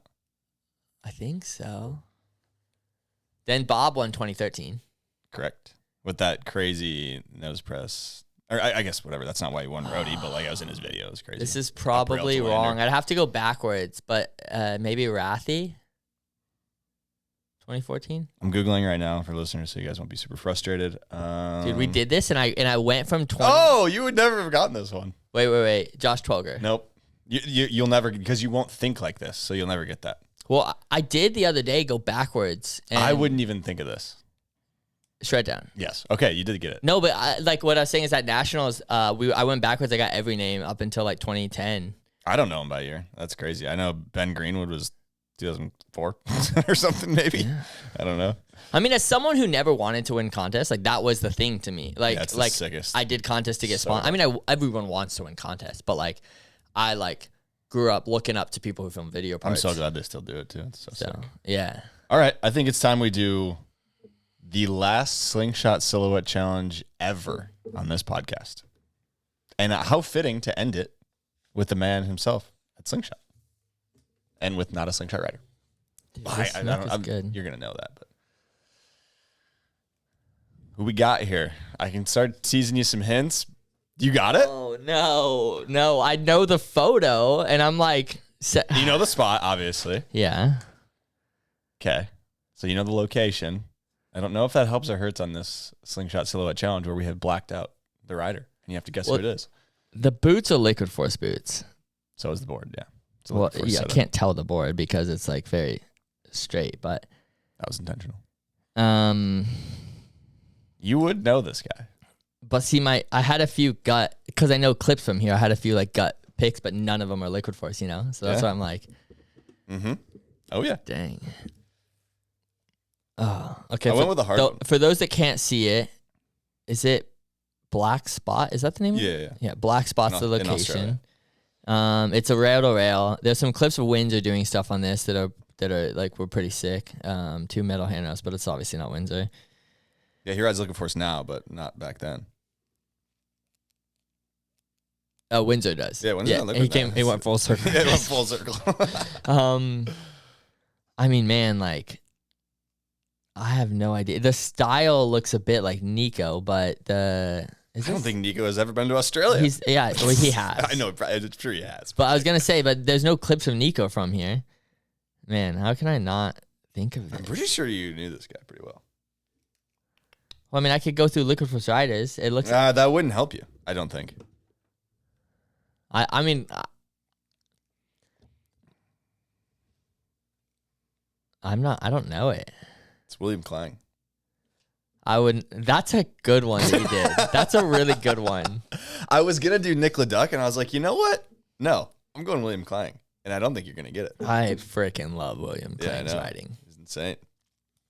You go watch Mirrors, kids, if you haven't. Yes, I'll link that. Obviously, it's like something about the toe back 5, rewind back 1 off the rail that basically he like doesn't really touch the rail, but like that trick is so tech and somehow he made it look so good. And I was just like, yeah, so sick. Like normally you would think that that's like an ugly sounding trick. He's one of those guys that I think people like have forgotten about how good style he had. Like he had really good style. Yeah. I don't think he was ever paid to wakeboard. Really? Yeah. Wow. I don't know for sure, but like we were pretty good friends actually. You are right. Like I don't know if many people know that, but I mean, because me and Anna were super close and they dated a long time. And so I spent a lot of time with him. But yeah, I don't think he was, which is like probably why he stopped. I would imagine. Which is a bummer because he was good, so man. good. He was super good. Good style. All right. So that was, like I said, the last ever Slingshot Silhouette Challenge. And he kind of did the right things too, you know? He's one that like. He went to the contest. He made videos. He's one that kind of like. I met the guy, but. Should have. There always those people, right? That like should have gotten something. In every sport, there always will be just that, like, those people. It's unfortunate. Yeah. And I usually say, like, it's because the riders think, like, it's supposed to come too early, which is normally the case. Is riders always like, oh, I should be getting paid right now. And it's like, that's just not how, they don't understand how it works. But he's one that, like, was around a long time, you know? Yeah, for sure. Ripping, too. So, all right. Well, thank you to Slingshot for that. We are reworking that segment, and I think that's all that we'll say. I think I'm very excited for what it's going to turn into. We're going to change it to something better. It's going to be sick. I'm actually hyped on it. And the guys, you and Wes are going to be involved, so I think it'll be really. You know, it's funny. In the interview, you said, "What are your plans to change a Slingshot?" And I said, "Nothing really. Like I'm just gonna because I made a lot of mistakes, I think, and did good things. But like at WWA, I made a ton of mistakes because like there were a lot of changes, but I made too many changes too quickly, and like maybe a lot of them didn't need to be made. You know, like I didn't." Knock on wood, I'm not doing this again. But like, it's funny. I came in and then I like dove into things and started like really like thinking deeply about like, you know, why do we do the things we do and like how much of it and a lot of it does lead back to like the boat side. It made sense, but it maybe doesn't make sense in the cable side. So, yeah, we're like I'm referring to it as like a new era of sling because it's like, you know, it's like me and like the whole staff is basically new. It's me and Wes running this thing. We both haven't been we've been working a little bit behind the scenes, but like, and then now like, it's funny. It's like even down to this silhouette challenge, like everything we're thinking through, like, is there a better way we could be doing this? So I'm stoked for the opportunity to like get in the weeds and change some of the good shit that you want to change. And that Slingshot is like, we trust in you and Wes to like do this. Obviously it's like trust and verify. It's like we give some thing we want to do and why we want to do it, and then they obviously like, you know, double check. Like, yeah, it's like you trust a dealer, but you cut the deck. You know, so that's always how it goes. All right, so let's talk. Let's actually hit a random Instagram question because you posted on your Instagram that you're coming on, and you got some questions here. So we got one from Boston Reneward. I don't know how to pronounce that, but he's wondering cable parks across Florida ranked. Oh boy, I'm only gonna rank top size. 3. All right, and only full size. I'm only gonna rank top. I don't want to rank the ones that are like fighting for last place because like it's dope. They're trying to do that. They're like put a wake park up. Like I think we always got to say like thanks to the wake parks for existing because for sure 100%. But there's nothing wrong with ranking them. Like you have one as a rider that you prefer. It's like it is what it is. You know, it's not a big deal. Well, I think that I'm probably going to have to say, like, I'm a bit biased, but OWC number 1, the Cove number 2, and Revo number 3. And the reason I have the Cove number 2 is because I love that OWC has a lot of hours and is open every day. So that's like super fun and accessible. And they're open early mornings, and, you know, you get a lot of flat water, those sort of things. Love the Cove's tension, and the features are insane. It's always flat. They got an island there. Man, shout out Logan, because he keeps a setup fun and fresh, and like the lines. Dog, dude. One of the best anchoring I've rode. Like, there's one park in Hamburg that was insane too. I put on my Instagram, like, best anchoring I'd ever rode, and then Logan's probably pretty much second, just like the way he thinks about flow and moving stuff all the time. And then Revo I've only rode one time, and it was after the hurricane, and they didn't have a dock, so that might be an underrated choice by me. It might Revo's sick. Revo's super maybe fun. it should be higher, but Yeah. I'd still put it at 3, but it's super sick. So yeah. All right, we got another one from Corey Nuss, and he's wondering, how do you balance work and play in the industry and mitigate burnout? It's a great question. I would love to know how you do that too. I came to this realization that, well, first of all, I came to this realization when I was in college, and I graduated from college, and I was a pro wakeboarder my last year of college, and I was so obsessed with wakeboarding and never got burnt out, and I never understood people getting burnt out. And then I graduated from college and went all in for like a year, had a great, like, everything was working for me, like it was going well, but in the end I was like super burnt out. And then I guess I had this hypothesis that it was not because I was wakeboarding more, because I wasn't. It was just because I was like less doing alternative things, if that makes sense. So like, I guess it's just like understanding rest, or understanding, like, sitting in college, you were like, man, wakeboarding sounds so much better right now than sitting in this lecture about physics right now, you know? Even though I loved it, like, I did love what I studied. Yeah, but nothing compares to that. But it's like, I just want, like, if I could just be wakeboarding right now, you know? And so I think part of it is, like, having those alternate things that so I got a job at a coffee shop. I worked 20 hours a week. I worked from 6 to 10 every day, Monday to Friday, 6 a.m. to 10 a.m. when OWC opened at 10. And when I got out at 10, I was so down to wakeboard, because I just sat and worked for 4 hours, and all I thought about was wakeboarding, you know?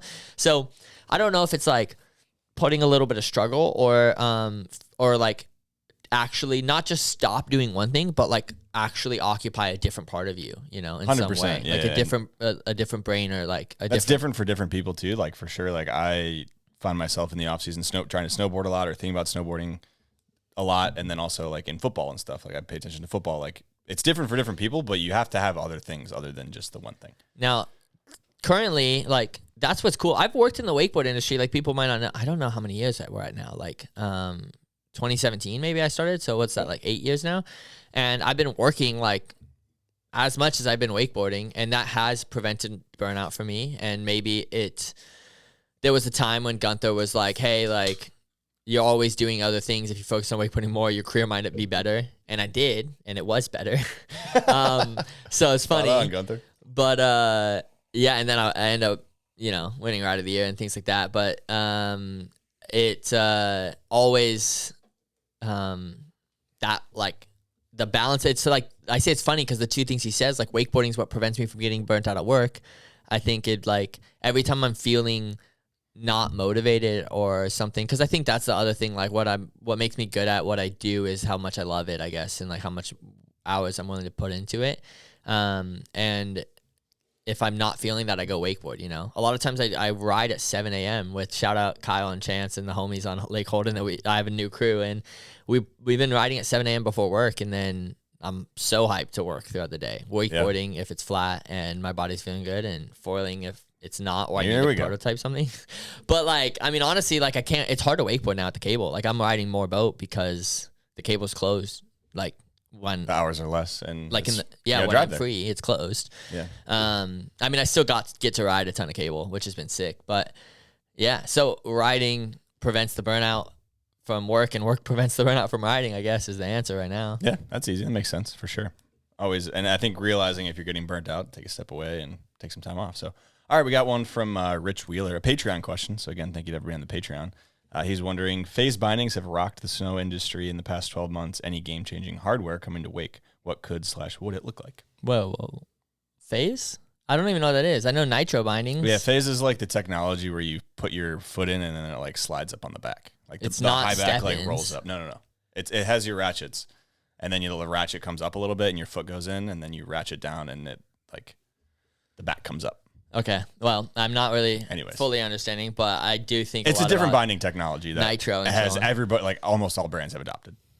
Okay, so I certain know what you're version of talking this, about yeah. then. It's not one brand specific. No, Phase is like the technology and other I brands know what have you're it. talking Yeah, about. yeah. I saw it last year when we went snowboarding, and Dan was like when we went to Summit. And Yeah, stuff. Dan's all horny for it. So I'm sorry, Dan. He was. He He liked well, he had it. liked That's how I saw it. Yeah. Yeah, okay. He won so- a pair from 32, actually. Crazy yeah. story. Okay, I just didn't know what it was called, but I saw Yeah, yeah. it, and So I saw step-ons as well, and saw someone lose a step-on on a lift sitting next to me. Yeah, I don't know if I could get on board with the step-ons. It was it was Stuff. Taylor, the owner of Gold Coast Sun, Taylor Watkins, and like it just wasn't in. Like somehow when we got on, Yeah, someone it's stepped on it plastic, yeah. as he was getting on, and then when we were up a little bit, it fell off, and the snowboard rolled down the mountain. I don't think he ever got it back. That's insane. That's crazy. Yeah, Could have hurt someone. Anyways, could've. um, Any what's the question? game-changing technology we could see in wakeboarding. Yeah, there's a lot. Stay tuned. In wakeboarding? No, is he saying what could we see? Yeah, there's Yeah, what infinite could or what would it look like? What opportunities. would it look like? Because I think wakeboards are pretty dialed right now, TBH. Well, shout out to a lot of the brands out there that like have been, especially on footwear, like creating really good stuff and like new stuff and pushing the limits. And I think I will say I'm excited that in Slingshot there's a big change in this new era that like to get back focused on R&D. You know, Slingshot's focused so much on in the past. You know, I think they were the first to do the ABS sidewalls, and they, you know, first flex boards and all wood core boards and everything and so on, and like tons of stuff as well in the 4 thing. And for a while there was a bit of a lull, and now with One Lock and stuff, and we're really focused on like being R&D, and that's, I'm such a big product person. So like, anyways, one of my big explorations right now is exploring new chassis and stuff and new ways to mount the board. And I mean, if you Interesting. Okay, that's cool. if you look at One Lock, I mean, like we're down to the point of like I said, we're challenging everything. Doesn't mean we're changing things, but like, You're poking at it all. I mean, I'm on the phone with factories in China and not just China. I mean, tariffs obviously changed a lot. I think there's a question on there about it, but like, yeah. So when it comes to the bindings, like I'm going back to the drawing board with Slingshot, and we're looking at like, well, first of all, like how much will it cost? And there's some really smart people that I've gotten connected with that either were in the industry or also in Slingshot and so on, and it's super fun. But I can't like answer what is gonna happen because I have no idea. Like we're getting super creative, but I think if you see what happened with One Lock, the way that latched together, which for those of you that don't know, there's like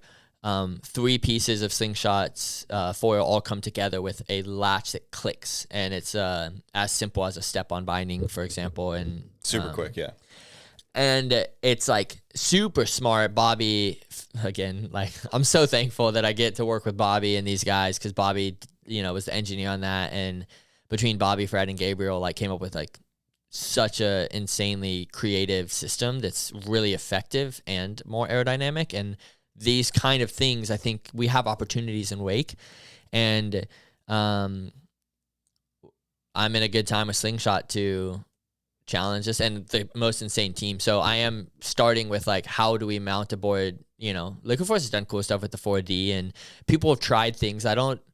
I would say that we're not like there yet. You know, I think there probably is Interesting. Okay. another, whether it's like, you know, Slingshot's really long base plate preventing heel and toe lift, and then other brands maybe have heel and toe lift, or, you know, do we mount like Joby did, where they have hardware underneath the foot? Do we do something? I don't want to get too into some ideas, but, you know, physics wise, like mounting in just a straight line with 2 screws is maybe not the best way to secure a foot to a board, you know? Yeah. So I think snowboarding uses 4 screws a lot, right? And so it's just interesting. Like there's a lot of conversation. It would take a lot of time, a lot of engineering, a lot of money, and potentially like, but I mean, I think that's what's like, wakeboarding is still so young. Super young. I mean, sidewalls are what, 2010, I think, maybe 2011 is when sidewalls came in. And imagine riding a wakeboard with no sidewalls right now. You're cooked. You've seen it, but like even before the job, I started working on like board construction stuff and new materials on boards, and I'm prototyping that board, and a lot of people have seen that, and that'll be coming out in 2027. And so I think like and a lot of brands are playing with that on the boat. There's just so much more opportunity for like what we make things out of, and how snowboarding's doing things, and the nitro binding is super interesting that they just came out with. So yeah, there's a lot of room to explore for sure, because I agree with that. Wakeboarding is super young, like crazy young. So we're going to see a lot of progression. All right. You're, kind of in charge with Wes of the whole wakeboarding thing. The team. So obviously that's a part of what you guys are in charge of. What's any changes? What are you guys looking at? Are you guys looking at some riders? Like what's, because you said you're poking into everything. So team is an aspect, I'm sure. Boy. Yeah, so I've always asked the question without knowing an answer. What is the best setup for a team? Is it best to have, let's keep it simple. 2 examples. 8 were cable only.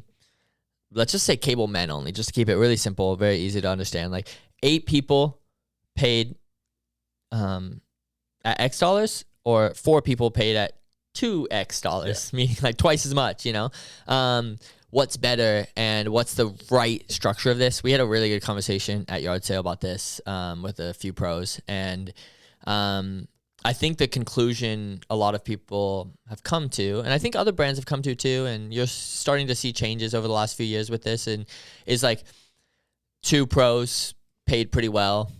A few pros paid not super well, but like kind of keeps them going. Maybe they have to have a job in the summer or in the winter. And been listening to too much Bomb Hole. And then having a float team, right? And so on. And or some kind of 3 tiers even of being paid, you know? You have your 2 kind of guys. Maybe just a travel budget at the bottom or something. And I think, we're in a really, really fortunate situation with Slingshot, because every brand struggled last year. I mean, we could talk about the state of the industry, but like, I think a lot of brands struggled. A lot of brands were negative last year in total money, because partially like sales declining means you paid for more product than you're selling, just as we go through the decline. So it's like no one necessarily did anything wrong except not predicting something that's pretty impossible to predict. But like for Slingshot, the team got small. The team budget may or may not get smaller. I don't have it, but like let's assume it gets a little bit smaller. But like me and Wes now are completely going to be off pay, and we're going to be as staff members, but we're still, I would argue, pretty valuable in an athletic sense. And I do plan to, as Dan was saying, like 100% plan to like ride a ton even more now than I've been riding, partially because I was injured in the past few years, but also like I think it'd pretty rad to have like your employees of a company like competing in events would be kind of sick, or like having sections in a video or clips in a video. Like it's so sick. Yeah, like, and I think that's rad, and that's where like I'd never want to lose the love of it, and the passion, because that's, like I said, what I think. So anyways, I think your question was on our team. There's going to be changes in the short term because me and Wes are off salary, and I think that we have a lot of young team, and I'm not trying to necessarily just get like 2 big names to replace me and Wes, as much as like just investing in some of the team, maybe setting aside some money for some video projects where, I don't, basically if I had a team budget of like $100,000, but I had a young team that I knew were going to be more valuable in the future, I'd rather spend $50,000 to $80,000 on the team and then $20,000 to $50,000 on like video projects, shoots, like promoting them, like giving them a platform, helping them. And then when they're ready, when they have that ROI, then be like, okay, well, we can give you what you're worth, because we don't have to like take it from someone else, So I don't know. That's kind of the situation we're kind of sitting in right now. It's like got a lot of young, stoked, hungry people, super talented, and I think there's going to be a lot of focus on like more European riders because there's a big market there and there's a ton of talented young kids right now, you know? And so I think we'll have a lot of European riders. I don't love to pick people based on where they're located, if, you know, where they grew up or whatever, but there just happens to be a ton of European riders and we've under-focused on it. So yeah. And, hopefully, you know, I just want to be a brand that like, really mentors riders well. Me and Wes might connect with different riders, but like we each, I think, could be a good role model, be a good mentor to these kids, help them, guide them along. And so like, you know, a lot of pros are only going to be pros in their 20s, you know, but I want to teach them things that will help them for the rest of their lives. Teach them how to do a proper proposal for a video part, like, you know, work with them on that. Teach them just how to be like a good husband, a good, you know, employee, a good whatever, and a good member of society. And at the same time, they will become more valuable and then also be able to support them, you know? Yeah. I like that. So if a kid wants to ride for Slingshot, what would you tell them? No. You can't ride for Slingshot? No, it's funny. I wrote this down the other day. I had a realization, real quick, I guess it's a tangent, but like, you know, they always say that like, you're going to get 9 no's, but before you, or like, you know, you ask 10 things, 9 of them are going to be no, like whatever, selling, trying to get sponsors, those kind of things. Well, I realized that the worst part of my job by far is that if they're getting 9 no's out of 10 asks, that means the brands are saying no 9 out of 10 times, which means I'm saying no 9 out of 10 times, which means most of my job is just saying no to people and telling them that like, I'm not at least going to be the person that like I'm crushing the dream, you know? Yeah. It's like wakeboarding is not that you can't just like be like, oh, I'm not going to be a pro wakeboarder. Okay, I'll be a pro snowboarder. You know, like there's not another job for these people that's the same. And so it's like, that kind of has been a really hard part of the job and a realization of like team manager is probably the worst job you can have. And, being someone who cares so much I cared so much about being a pro. I care so much about like these kids and their future, and like helping them out. But at the same time, I can't help everyone out that it's really personal to say no to someone who like almost is there and put in a ton of work, but just isn't there, you know? Yeah. So I joked when I said no, because I feel like that's most likely what I'm going to tell them. Yeah. But, I mean like, okay, so I made this thing for the team riders where I went and I did my year recap as an example. And I showed them how to get analytics and how to use Meta Business Suite and all these things. And I made a whole document. And of course I used ChatGPT to like put it together in a nice step-by-step program. And I send it to all the riders and I asked them to give me their recap. And so there have been riders who have asked me that I'll say, you know, it depends on the tier, right? If you're asking for money, I'm like, okay, well, can you give me this? Can you give me this recap? Here's a good example. Because again, it's like part of it is that like, I want them to be the best employee they can be, and then they're gonna also create more value themselves, you know, and then I'm able to pay them more and it helps them in the long run. Yeah, helps everybody. And honestly, the reaction from riders have been like really thankful for me to help, to like ask these things and like be like, hey, I want to read these things. It's a lot of work for me to go through them, you know?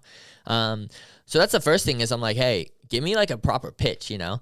And my wife worked for Disney doing this with influencers and celebrities and like deciding value of these things. And so it's pretty interesting to like, I have a different mindset and approach than maybe the other brands on this topic, because I mean, well, shout out my wife. She's like my secret weapon, and she's like a pretty baller marketing person, super successful. And I've learned so much from her, and she, so yeah, my approach is a bit different maybe than other brands, but of course, like at that point, when I get that report back, then it's customized, like, hey, you know, maybe you need to film a part, maybe like find your lane, you know?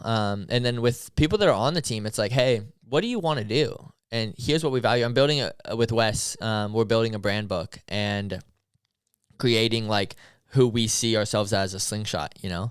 So what we want to be, what we want our brand to be, and that includes like, that influences all of our decisions, like what riders we want to pick up, you know? So at some point I might send this to a rider and this is my plan. It's like, hey, this is who we are.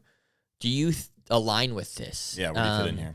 If you are a contest rider that like loves IWF contest, that's great. But like to me, I see like Liquid Force has great contest riders. Hyperlight has great like YouTube, social media people. Like we're focused on a different lane. This is our lane we're focused on, which is gonna be more winch heavy, more like I like to just think of us as like, even though I'm maybe more of a balance between some sport, some art, and Wes is very art focused. Like I think Slingshot is like, we see wakeboarding as an art more, you know, or that's the space we see ourselves being a leader in, you know? And so like, if you want to be that contest kid, like we might not just fit for you, and that's cool, you know? And so like, I want them to know what we're looking for. And then when we partner up, say like, hey, if that's your, like, here's what we want. Here's what we're looking for. Here's what you're looking for. Where's the overlap? And then let's tailor like, that for you. So some people are going to bring a lot of value in relationships and working with park owners. Some people might bring a lot of value in like their video production, and they might be a great rider, but they also like have just good edits because they know how to make a good edit, right? I mean, there's so many riders out there that like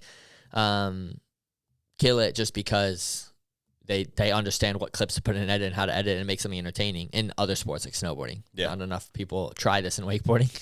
Try it, come on. Because there's so many riders out there that could have insane careers without needing to do a better trick, and they have the talent. Maybe they just don't realize it. And so I think that's like the process. I would say we do have a form where people can fill out that I'm not going to link on the podcast, but if you want it, you can DM me and I can send it to you. And it's a form that they can fill out, like a Google sheet, and it puts them in a Google form, puts them in an Excel form that I can then look at their Instagram, their email, their address, all these things. And then from there, we sort them into buckets that we have for different people based on whether they're, for example, a cable park employee. I mean, this is what we've been building out the last 3 months, and it should be done by the new year. But if they're a cable park employee, or if they're a like an ambassador, someone that has a lot of influence but maybe isn't that doesn't have the skills, or if they're maybe like an AM rider which maybe has the skills but doesn't have the influence yet, they don't have the following, or maybe they're a pro rider and they kind of have both. And so all these things, we have camps and schools and so on. And so if they fit in the bucket, then we have agreements I'm working on that are kind of like, here's what we expect, here's what from you, and what you can expect from us to be provided. And if that's good with you, then like, let's start a partnership, you know? All right. I like that. It's pretty like detailed, I guess. I mean, that's good though. It also is like very educational for people that are trying to get into it, like to understand like what they actually need to do or who they need to be, or like all that stuff is very important to know. But I will say like, the wakeboarding world is changing quick. The amount of like I'm teaching these guys how to try to be more professional and so on, but like there are influencers that do really, really good pitches and proposals and so on. And like, that's somewhat of who athletes are competing with, not with a wakeboard company, but like, there are so many wakeboarders who have given me really good proposals of like, they want to be sponsored and they give me like a 1-page, like a resume basically, but like super well done. And like, they have video clips with it. Someone hit me up on foiling and they sent me like a part, you know, and like a sponsor me tape. And like, it's cool to see, but like, you know, same thing with the thing, like make a plan, make a resume, make it like easy to read, short and interesting, and send it over. I like that. All right, the brand that you touched on winching. So I want to talk about never ending rails and winching. Okay. What do you think about them? For those who don't know, like it's very common in winching to have like a rail, like a kicker to handrail, but the rail just never has an end. They're my favorite rails, probably. Ooh, that's not my favorite, but yeah, it is a hot take. It's like an uncommon take. Like I love the Auburndale handrail. It's just an Auburndale that's like I did a long front board on in the ZMT thing. Honestly, my favorite trick to do is a switchback lip, and my favorite switchback lip I've ever done is on that thing. It just felt good. But it, you know, it's better if it ends, I suppose. But I'd rather a long rail that doesn't end than like as a fun level, like just to ride a rail where I can like put the kicker where I want and get on as long as I can, like really lock in and stuff, than a short rail that ends, I guess. Maybe my favorite is the wrong word. There's a lot of good never-ending handrails. It's a lot easier to find a good never-ending one, you know? Yeah, they're way more common than ones And that so end. my favorite spots I've hit happen to just be that. If it ends amazing, like the one in Cincinnati looks like the best spot in the world. It's Like one Gunther and Jake hit. Yeah, and Graham hits it, and I think Graham hit it first, but it's Probably. yeah, that's the ultimate, you know. I mean, if it was grass on the side, it'd be even like more fun in Yeah. a sense of less stress. But like, it's cooler that there's not grass on the It's other just side. those are so rare. Yeah, Like so rare. I guess my take is that you have to lock in, meaning your board has to be like level or Dipped. yeah. Yeah. Like, or if you're front boarding, your tail can't be dipped. You know, like you have to get it up at some on and point. over, rocking it. Yeah, I think that as long as you get on and you get off, that at looks the good to same me. time, never-ending rails are like a little pro tip, I guess, is like do your spins onto the never-ending rails, not off of, because they're like 10 times harder to spin off of a rail that doesn't end than it is to spin off of a rail that does end. Something about the way you have to pop off, make sure you don't clip it, and so on. It's like to me, it's significantly harder, and you'll see a lot of people don't spin off of rails that never end because it's just hard to get clips on it, and a lot of people figure that out the hard way after like they ran into the fucking wall or whatever. No, I spent 4 hours once trying a 450 off of one of them that That's crazy. I got and I'm sitting on. It's not like the cleanest. It might never see the light of day, but like it took 4 hours, and I knew already that how hard it was. But like for some reason, I was convinced I could do it, which I guess I did it. But yeah, it's just like I also think spinning onto a rail is way harder than spinning off of a rail. So I'd rather just rather see that too. Looks sick. I mean, I think they both look cool too, but time and place. But like, it's my favorite thing is to try to lock into a long handrail. You know, that's maybe a Florida thing, but we always loved long rails. Unit was always like, why do you guys want your rails so long? It's Like the best. long hard rails, like challenge rails, are just like something It's the we've sickest. always loved. So Yeah, I always want that. that's kind of how I feel. Like when the rail's long, you have that. Yeah. And you have that moment where you're like on it and you wiggle and wobble. So I don't know. Sick. All right. So let's get another Patreon question from Rich Wheeler. You got a second part here. And he goes, with your experience across brands like Slingshot, WWA, and Unit, I was curious what you think cable wake will look like in the U.S. in, say, 5 years. Is there if there is an optimistic version of that, how do we get there? Thank you for all you do. What I think it will look like and what I want it to look like are probably very different. Yeah. He said cable wakeboarding in America. Next 5 years, yeah. Well, I don't think a whole lot will change in the next 5 years. Unless we get in the Olympics. Bang. yeah, which would be 2032. Yeah, but it would get announced in 2026. Yeah. And that is where you would have the big needle mover. Yeah. You don't think China's going to build 50 of these fucking wake parks, too? Come on. Yeah, they will. I mean, maybe not Sassy Tech 50, Rickson, but- get Wake Park, get your phones ready. Okay, that's Call good. it. That's a That's good dream scenario. We're dreaming on that one. I mean, US. no, I don't think it's that far. Like we I don't think it's can that we can far. have another conversation about like what the sport would look like if we got into it. But I think the reality is in the next 5 years, I don't think it'll look very different unless we can figure out a way to make a business that works. Because it's like trampoline parks exploded. Why? Because The business worked. business work. No one cares about trampolines, you know?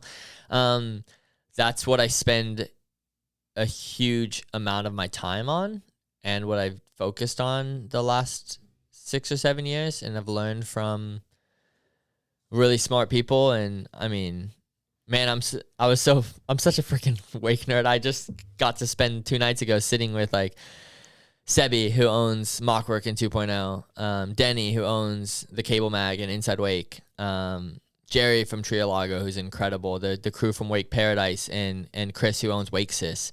And we got to talk about Damn, these some things. heavy hitters right there, dude. Woo. Yeah, it's like I was so stoked to do that. And then it was like they were like we had dinner, and then they were like, it was like 10 at night. They're like, you want to come back to the house and we can go to the pool and we can talk more about wakeboarding? And I was like, man, this is the stuff like I wish people got to see, that like the people are so stoked and passionate about everything. And just like we were when we were 20, just wanting to be a pro wakeboarder and talking about how we can make wakeboarding better.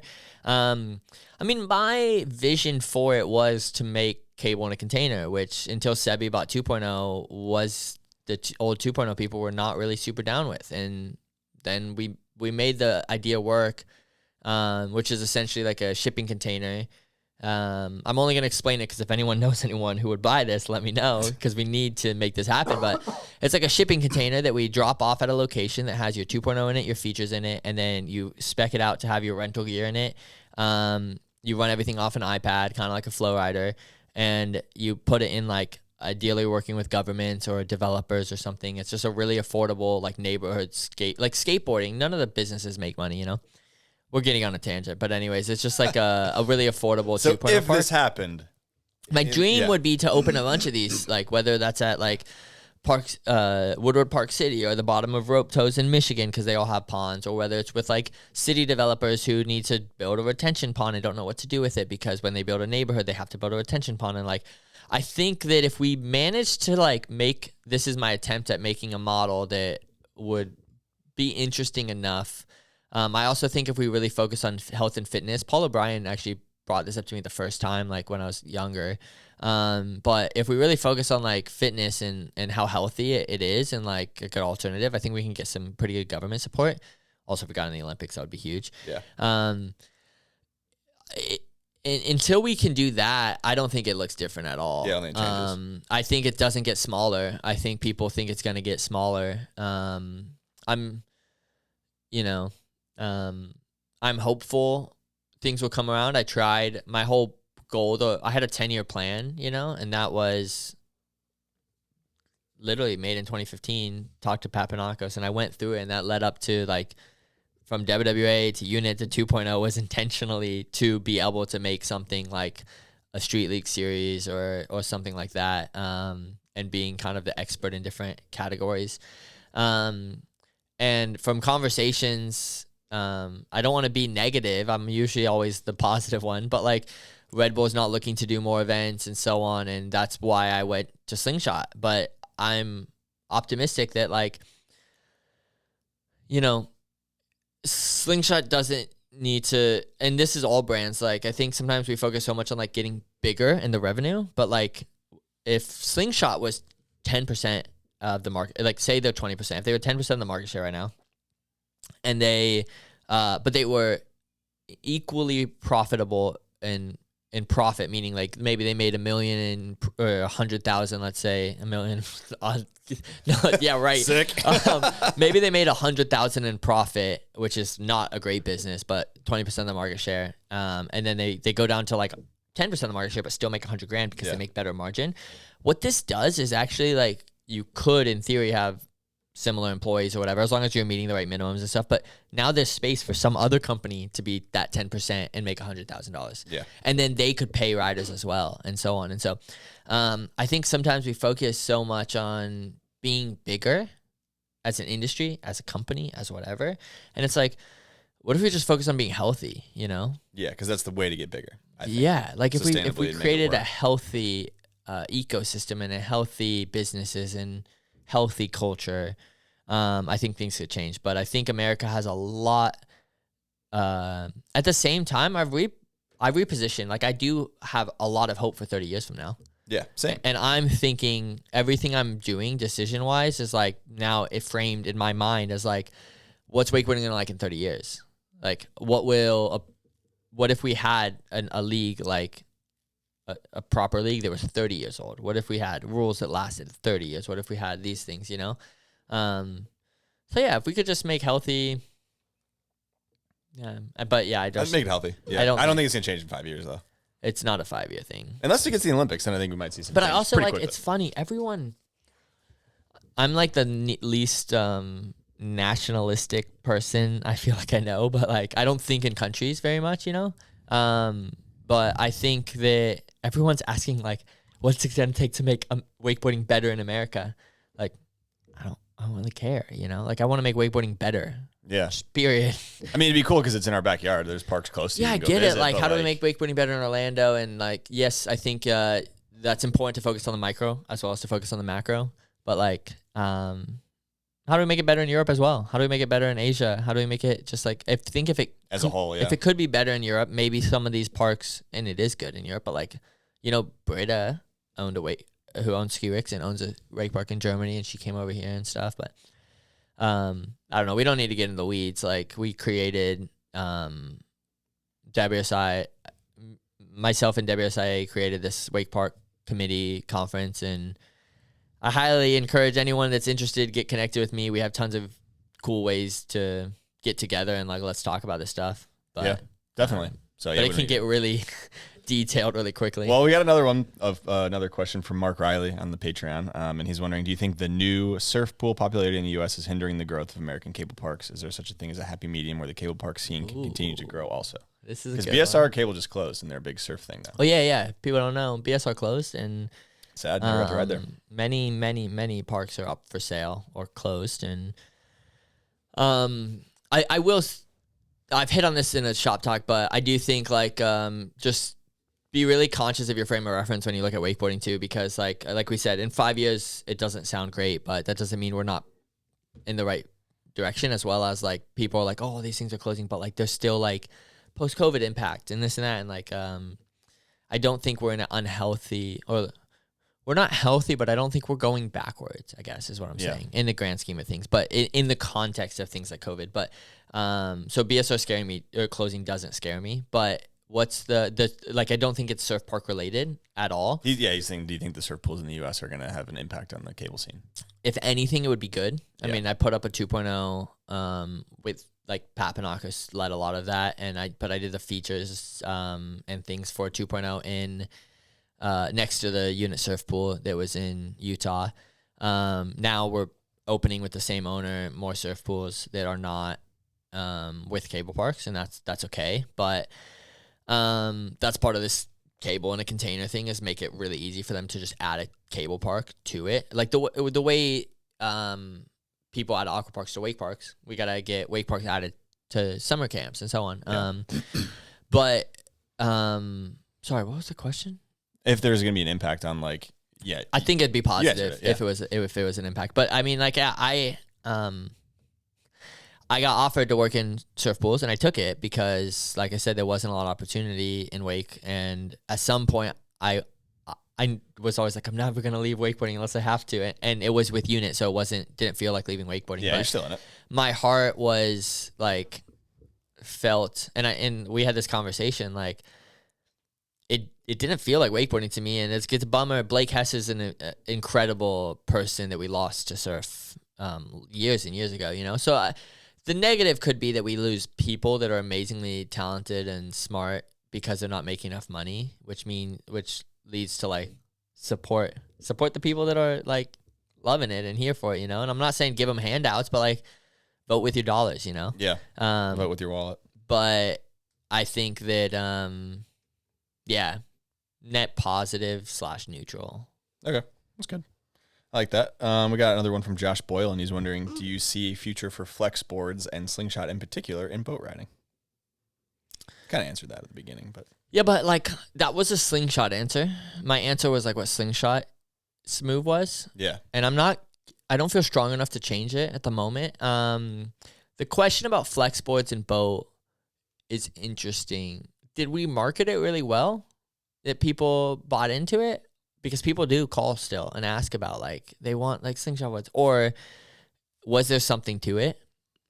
I ride a flex board behind boat, but I don't know that I believe there's something to it, you know?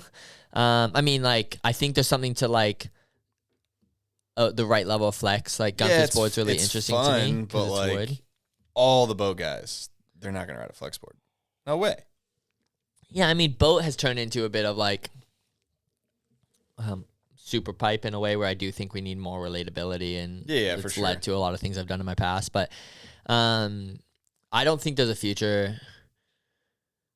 Man, get on a foil and stop asking me about wakeboarding. I'm just kidding. So I'm about to kick you out of this damn studio. I'm only saying that because Hunter and Dan and everyone keeps telling me they're gonna lose me to foiling, which you definitely won't. But at the same time, like. Slingshot, like, do we need Slingshot and boat? Like, Liquid Forces and Ronix ain't doing good enough, you know? Like, they ain't making good enough product. You need, you know, like, I mean, this is honestly, thank you for like the fact that whoever is interested, that you guys are stoked on Slingshot wakeboards for the boat, but like, it's just such a small market. Like, let's let those brands be healthy, you know, and let's not try to cut a small pie into smaller pieces, you know? Yeah. Makes sense. And I don't know if we made the bet. Was the POP like actually good? Because Oh, yeah, I couldn't do double back roll on that. I've never even rode it in my life, and I'd like to and stuff. But I mean, I'm sure it was a great board. My board is going to continue to be with fins. There will be evolutions to the core that will make it probably more interesting for boat. But I don't think. I feel like I answered it. Yeah, you did. We got a question from Lifetime Shred, and he's wondering, when will we see a bigger size of the rocket? I want one in the 154-ish range. 2027 launch, 155 rocket. There you go. Not quite your 154, but I think you'll be satisfied with the 155. I don't know. It's funny. Like, in the past, I would have gotten in trouble for saying that as an athlete because it's like can't drop the knowledge. Well, dealers don't want people waiting. To buy so maybe like I jumped the gun on saying that, but in reality, like we're so far from that. And I hope you just still buy a board until it comes out.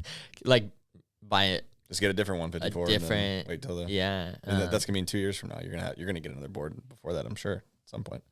Well, like we're on 2026 product, so it'll be the 2027 product line. But True. Okay. I don't think like the brands think. Okay. So all right, we got another one from Series Wake Crew, and he's wondering, what do you think helps progress the sport or progress the interest in the sport more, boat or cable?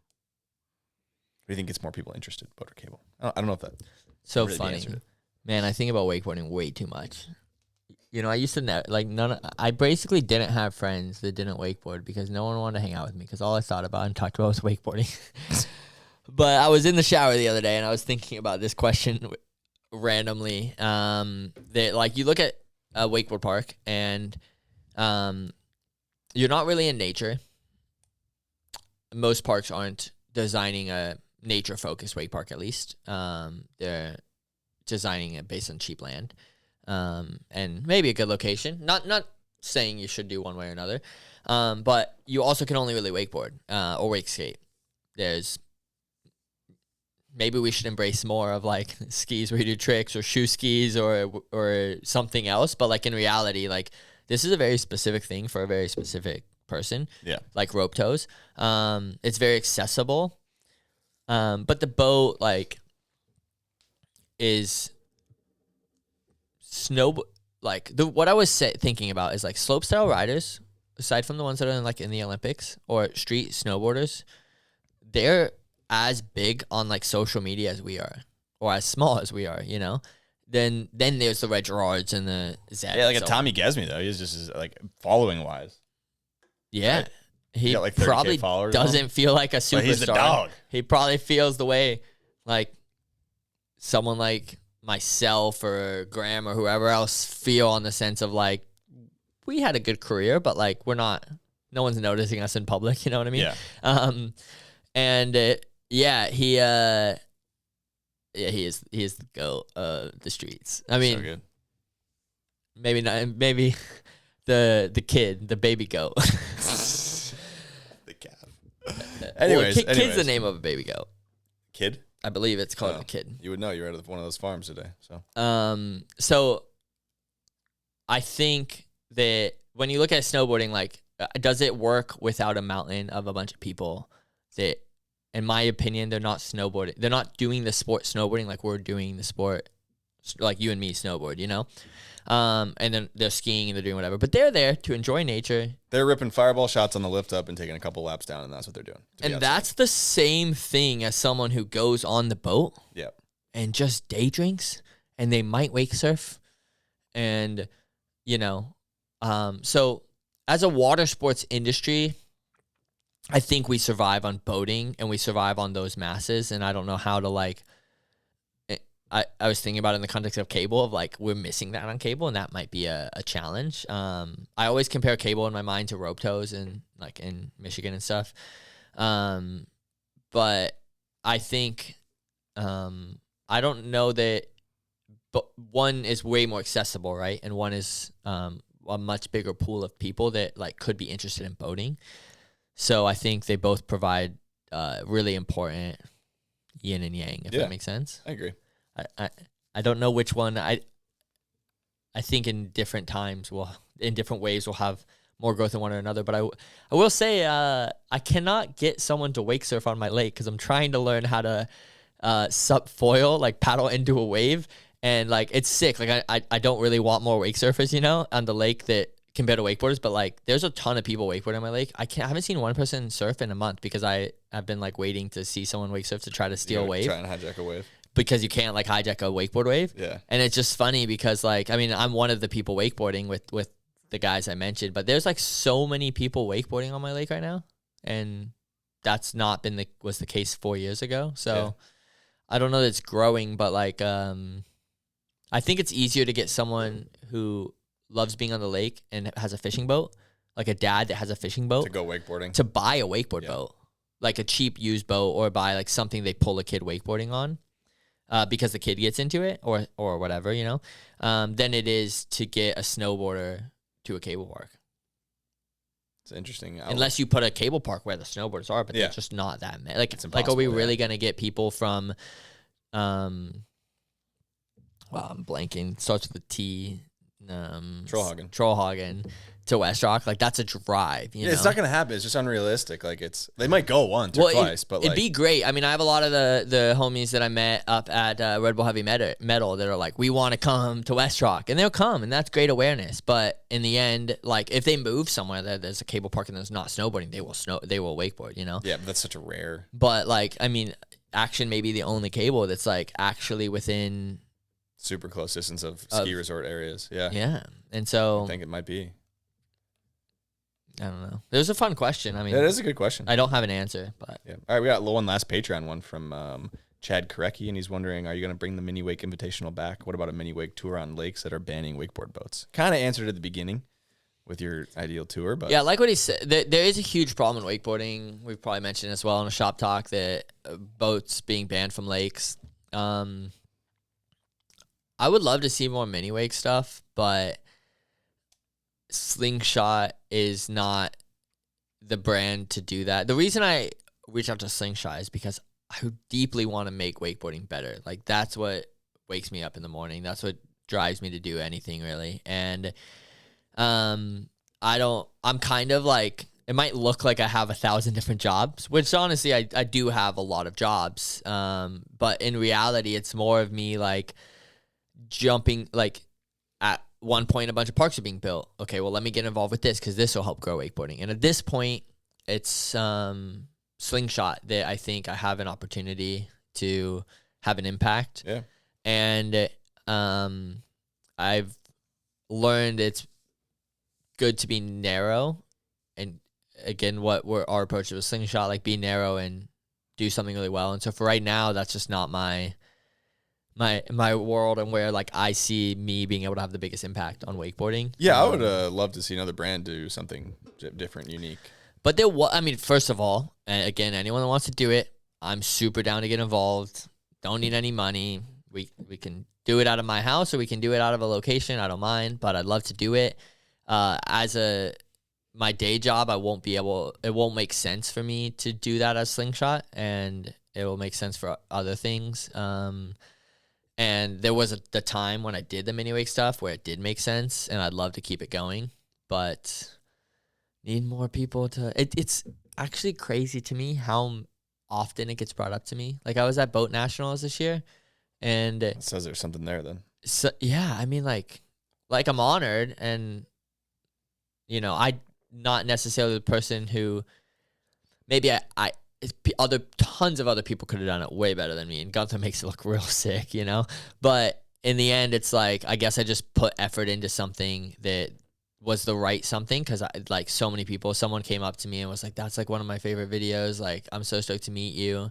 And they were like a good wakeboarder, and I was like pretty honored that someone thought my boat riding was interesting enough to like Have be an impact on inspired them, by. yeah. And I'm like, man, I wish more. It's like, but I feel like it's like winching. It's like when the first person winched, very few people were probably interested, but there were guaranteed people that were like, that was crazy. Yeah. That spot was sick. And so like, I still have a belief that there's a place for it. I just wish the brand saw what I see of people that have come up and been interested. Yeah, because Yeah, there's a lane and a path and an opportunity, and some cool shit could definitely go down. Was it for sure. Kane or someone like posted like a re-entry and said, John, next mini-weight contest, got to have a re-entry Could've in been, this. It was like so sick because like there's a crazy story. I got to say this because I've never shared this story, but one time I was at Nationals, Cable and Bo were together, and he came up to me in a hotel lobby, and he's like, "Are you John Dreiling?" And I was like, "Yeah, what's up?" And I thought it was a Cable Grom. He was so much younger than I thought he was, and he was like, "Oh, I love your writing. I love everything you do." Like it was with his dad, and like I was just like, "Oh, thanks so much. Like, hope everything's well." And then at some point, I never asked the name till the very end. I'm like, "Oh, what's your name?" and stuff. And then instantly he was like Kane, and then he left, and then I was like, "Wait, is it Kane Brown?" Like I was like, "No way!" Like I was so hyped on the kid, you know. Like I'm like still fanboying over him, and he was like stoked on me, and I was like, "Man, I'm such a fan of you," you know. Like I'm so stoked to meet you, dude. Like I didn't even know it was you because he was half the height I thought he was gonna be. Because it was probably like 4 years ago. Yeah. And I was just like, oh my goodness. And then when he posts that, I still like, I'm like, yo, that's so sick that he's like, just like, that was his caption. Like it came out of nowhere or something. And Mini Wake would be cool as a yearly thing in the spring when people do these video premieres and awards and all that shit. Yeah, just a thought. It'd be cool. Have it all in one. There's stuff that can happen. We just gotta start making it happen. I don't know who. I threw out a lot of ideas. Like we talked about a lot of things. If anyone like is really motivated but doesn't know where to start, like hit me up. You know, DM me on Instagram. I'll give you my number and let's hop on a call because, like I said, I might not have the time to do it at the moment, but I would love to like share anything I've learned from positives and negatives from doing these things. You know, to make it happen. I think there's a really cool generation of people. Yourself included, that like are doing things like this. You know. And events and stuff, yeah, for sure. Yeah, we just need to like. This is what we were talking about with Sebi and all those guys. Is like, we need to come together. They tried to do this with an Inside Wake. That's what started it. Like, I talked to Momo about it. Yeah, we need to come together and like agree on something like a Wake Awards and like put it together. We need a website that's like. We were talking about this as well. It's like, or like what a magazine is or something like that's like the authority of like where do kids learn who's new or who's cool or what's, you know, what videos to watch or how to find a new person, you know? I mean, you told me, I don't even remember the guy's name, but you told me about, I watched Atlas too. And then I was like, this guy's insane. And you were like, oh, have you seen like him and, I don't remember, you know who I'm talking about? Like it was, I don't even remember who's in Atlas 2, but it was like Tommy Gesme, and then who had the ender of it? Oh fuck! That's not Cole Navin, is it? No, but that's who you said. Okay, so it doesn't matter. You were like, oh, him and Cole Navin are insane, and I was like, I live in Orlando. I don't know who Cole Navin is, so I go follow him. I watch a ton of video parts. Like how do we learn about these people? You know, like I'm not as in tune with like Slush and Torment, but that's how I'm finding these guys. Yeah. That's how I'm finding these videos. And gotta have the authority to. So I think we need to come together as an industry and as like the brands. And I think there's a disconnect between the European brands and the American brands. And it's funny because every single brand I think I've worked for, except Union Aquaparks, which I did for like part-time, was in Europe, you know, like Wake Park, Sussy Tech, Unit, so on. And all the American brands that I know from being in America, it's like there's such a disconnect there that like we need to somehow bridge this gap and get everyone together and be like, hey, what should we support? Like they were talking about, they were like, oh, you know, you guys should sponsor, like get involved with Inside Wake. And I was like, I'd love to. But like, what does that look like? And they were like, honestly, like you're not going to get a lot out of it, but we sponsor it because we just think it's good for the industry. And I was like, well, we sponsor Grab Matters, you know, like that's the American thing. And they're sponsoring Inside Wake, which is like a European owned. And it's like, they're not looking for an ROI on it, but they're like saying collectively, we think this is right. And they're trying to convince me on it. I'm like, well, you guys should sponsor Grab Matters, right? Because that's like our source of news. And it's funny, like as a industry, if we came together and all supported the same things and did events together and stuff, I think that's obviously like almost impossible to get everyone to like agree that the same thing is the right thing. Yeah. You know, but we could start by bridging the gap between Europe and America brands and riders and so on. And yeah, like have a more global come together. association. We're very have a spread out, yeah, global for sure. meeting. And like it'll never be perfectly connected, but like there's room for it to be way more connected than it is right now, I think, currently. And I think like what Nick is doing with Hex Awake, like I think that could maybe operate as something like this where we all get together and stuff. Like stuff like that, like is very crucial. And Nick's part of that next generation too, where it's just like actively doing things, which is sick. Shout out Nick. Yeah, it's there's so much good people in this industry. Yeah, we gotta get them all together like regularly. That's kind of what I'm hearing and what I agree with too. Where it's like, sit down, talk in person, figure the real shit out, and then like plan and take action after it. Yeah. So, all right. Well, I mean, that's all I got. We ran through all the Patreon questions, all the Instagram questions. So thank you everybody who submitted them. You got something on your phone? You got something you want to talk about? Touch on? No. You got another hot take for the people? What do you got? I said most of it. I mean, like, I don't know if people want to hear this stuff. I have Wake Awards on here. I do want to do thank yous at the end because I never like get to on the shop talks and stuff. But yeah, I mean, I have Let's hear it. What do you got? like I have like worst trend because I thought Okay, well, what like, worst trend? Yeah. I didn't know if you're gonna ask me the like classic questions or not, and or if even what you ask anymore. But I mean, I've said this before, but like on my Instagram, like trying too hard to be snowboarding is like I think it's like we gotta like gut check ourselves a little bit. Like I don't want to be a worse version of snowboarding, you know. I just want to be wakeboarding. But I think we should very much take some people are either all let's be snowboarding or all let's like don't even think about it. Like let's take really good inspiration from snowboarding, like learn from it and stuff. But honestly, I have this kind of ties back to the Europe America thing. Like there's such a difference in brands. There's also such a difference in riders. But in general, I have victim mentality. Like I think a lot of people, it's like the grass is always greener on the other side. You know what I mean? I think that a lot of there's not a lot of money. Everyone's like underpaid, and that's like part of like even when you get to pay someone as a team manager, like you're probably not paying them what they're worth, which is kind of like that's why that's kind of a that's all too. relative though, right? Yeah, like it's hard to even say what it's worth, but like I think a lot of riders are like, I hear the Europeans say, "Oh, I need to go to America," and I hear the Americans saying like, "Oh, well, all in America it's like all boat because like cable there's like freaking 20 cables here." It feels like. I mean, there's more, but so it's like there's all this like grass is green on the other side, and I feel like it's like I don't know, just like own what you do, you know, and do what you do well. Like I think when it comes to video parts, I feel like people are always like, "Oh yeah, but like I don't have a filmer, I don't have this, it's that," and that's why I love what Joel's winch thing was. Oh, I'm so glad you brought that up. Just like Stick to the code from Joel DeRoche on Hyperlight's YouTube, I think. Yeah, thanks. I was gonna butcher the name. Yeah.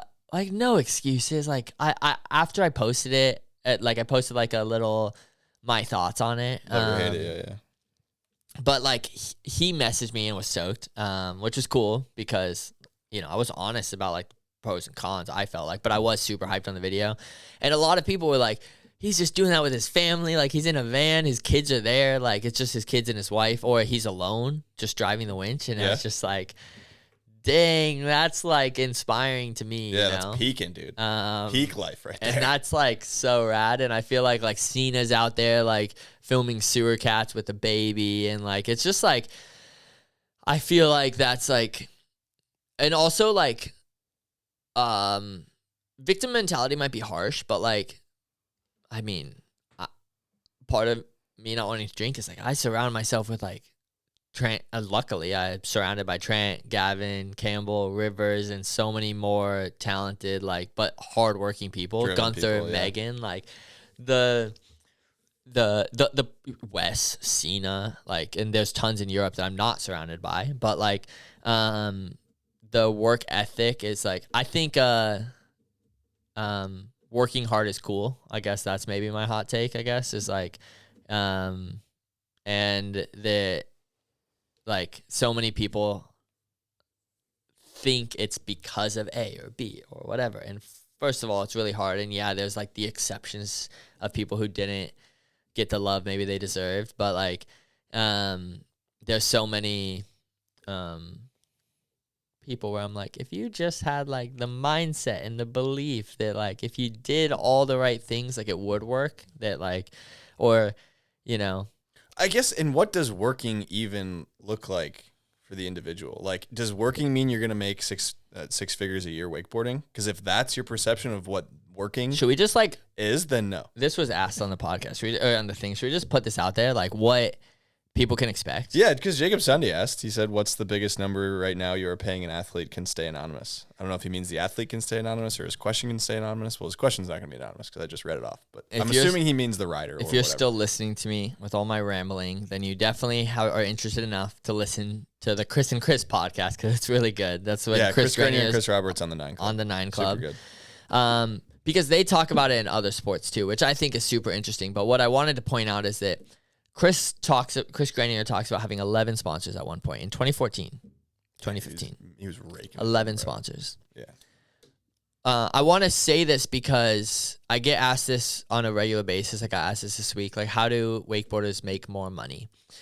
And the answer is more sponsors. How you do that is a very complicated, longer answer. But like the board companies pay pretty much like, at least like 5 years ago, they were paying the same they were always paying, you know? When you listen to some of your old podcasts, like, and those numbers are what I want to throw out there. So we'll get to the good stuff. But I think Jacob's question was, what was the highest paid number? Yeah, what's the biggest number you're paying an athlete right now? I'm not going to answer that, but only because it's not me who made that decision. So I don't want to, but I will say the biggest number I know of in recent years was $3,000 a month from a board company.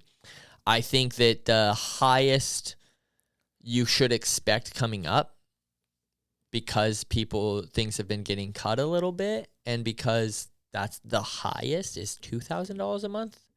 I think that is even rare. I think my expectation as a pro, my goal was $1,500 a month from a board company. I thought that was reasonable. I think that is reasonable still, but I think that means you're pretty up there, you know? You're the top dog on the team. In the 15 to 2,500, but yes. It depends on the brand. You know, I think I want that number to go higher on Slingshot. So like my goal is to maybe pay less people, but pay more because I do think that like, and that's a bummer. Like I don't want to have less pros, but I think that I do want the top 5 or 10 people.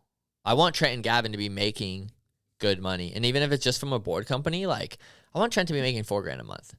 And I don't know if he's that valuable yet. Like, I don't know what his ROI is, but I want to help riders become that valuable. I do think there's a world where riders should make that much, like could make that much. But in reality, I'd love to make the highest, you know, on Slingshot more. But I think that the expectation should be, if you have a pro model, $500 a month. It'd be great if it was 1,000, but reality is there are people with pro models making $500 a month or less on major brands. There are people, some of the highest paid people that aren't like, if you don't have Red Bull, $2,000 a month is the highest probably, you know, and that's just like an expectation. I'm not saying that has to be it, but like you have some leverage when you have like a big sponsor with Red Bull giving you a lot of awareness and like knowing that like, I don't know. I feel like it shouldn't impact it, but I think like Dom Gers makes more because he has Red Bull, because he's in a lot of projects. He's doing a lot of cool stuff that they're organizing, that they're paying for. Like, yeah, that kind of sucks. That him and his stuff is getting in front of a lot of eyeballs. It's pretty like, and you can boil it down to that. He's actually done a lot of things. Yeah. That he didn't have to create. It like if you don't have Red Bull, maybe you have to create them. Like I tried to create interesting things that whether they were interesting or not, up to you. But I tried to create them, you know. I learned how to edit for that reason. But yeah, I think that like that world is like a $500 to $2,000 a month mark, and the highest was 3,000. But I don't even know if anyone's getting 3,000 now, you know. Yeah. So I mean, it's a lot of money from a board brand. And I think that most riders have that as a sponsor. They might get 500 from another brand, and then there's exceptions to the rule, like Brian Grubb and like Gunther is a professional.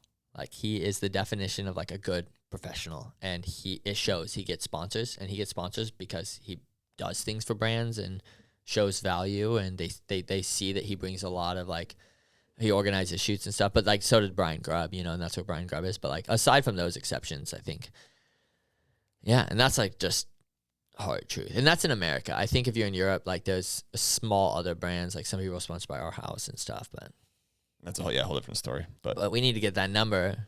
I mean, the very base line of this, what it all boils down to is make yourself the most valuable you possibly can, and then you can pitch that to other brands.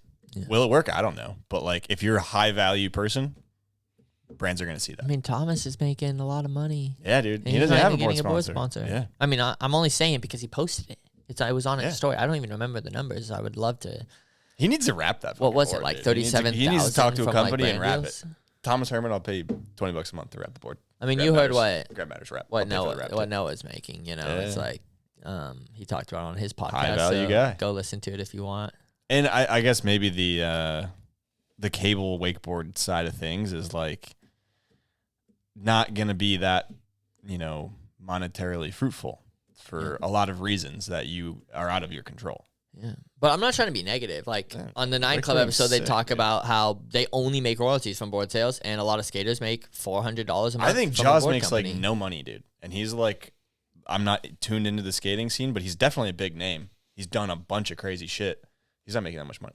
So, I mean, the board company should really be like the media company, or like should help you learn, should help create content, should help put stuff out there, and then other companies should get sponsored. And it used to work like that. Like when Aaron Grace was the same team manager of Liquid Force Spy and Monster. It's just, we don't need to go down the rabbit hole, but I just want to put that expectation out there. I've even had riders ask for money that's like, seems like they don't know the numbers, you know? And I mean, it's like, it's pretty, much more people making 500 than are making 1,500, you know? Yeah.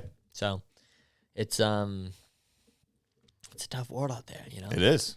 But it's wakeboarding sick, so keep wakeboarding if you want. Yeah, I mean, like my perspective is like I would be wakeboarding no matter what, and the fact that I get to travel the world and maybe like get my expenses covered is a win. Yeah, and again, it's the whole idea of if you're just doing it because you see it as a career path and like you want to make money doing it, like you're kind of picking the wrong thing, guys. Like pick something else and then wakeboard like for fun. If you don't do it because you love it and you want to get a ton of money from it, like it's just not really the thing you should choose.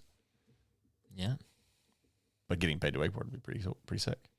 Being a pro wakeboarder is fucking cool, even if you're not making $90,000 a year, $100,000 a year. Yeah, and if you the lifestyle is sick. If you do it right and you learn a lot and you treat it basically like a. One thing I always said was like, I haven't left wakeboarding for this to really pan out, but like it's very rare to get an opportunity to get so involved where you can learn like every aspect of like supply chain, manufacturing, like whether it's the cable parks, like B2B sales or like the direct to consumer stuff or whatever. Like it's so easy to like access people, learn things, like whatever it is you want to learn. For me, it was I wanted to learn everything, but for most people, it could be I just want to learn this one thing. But like you have the connections, you could get a job in the industry, and then that could turn into something. And you see so many people have used this, like Patrick Wieland went on to bigger things. Bear shoots insane photos. Stefan does commercial stuff. And like, there's a ton of business people I know. Blake Hess now is like managing he managed Kelly Slater's pool. Like that was where he like left wakeboarding to do. And now he's like runs a lot of stuff. It's a big stepping stone for a lot of people. So it's cool. There's opportunity. It's just not a direct cash play, you know what I mean? Yeah, that's fine. All right. I mean, anything else you want to touch on, or anybody you want to thank? You said you had some thank yous you really wanted to hit on. So yeah, well, I feel like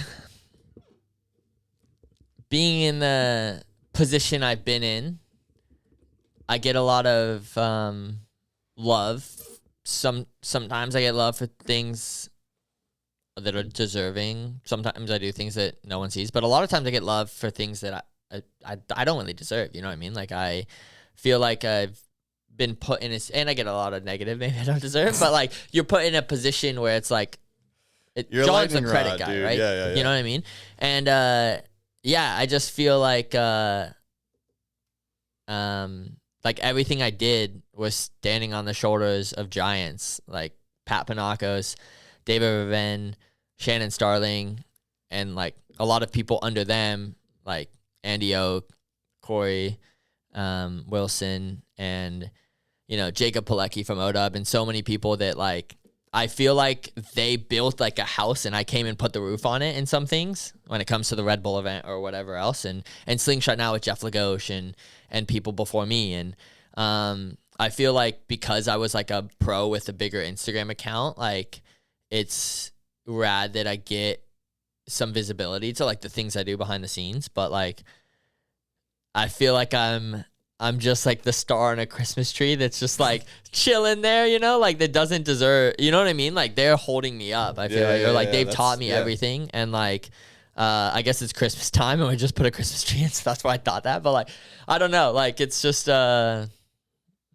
thank you to them and to everyone else before them that like did so many things for the industry, and like James from WSA, like, did so much for this conference. And like, there's so many people in the industry that I'm not going to be able to name that like, I feel like all the people I name, like Sebi and Chris and all those guys and the cable park owners. And like, I don't know. I just, I'm fortunate that I had good leaders and good mentors before me. I think the sport is pretty much because of the state of it. Like they talk about this on the Chris and Chris podcast too, but like we're only left with the people who love it and who care, and like it's pretty special, Yeah, that's true.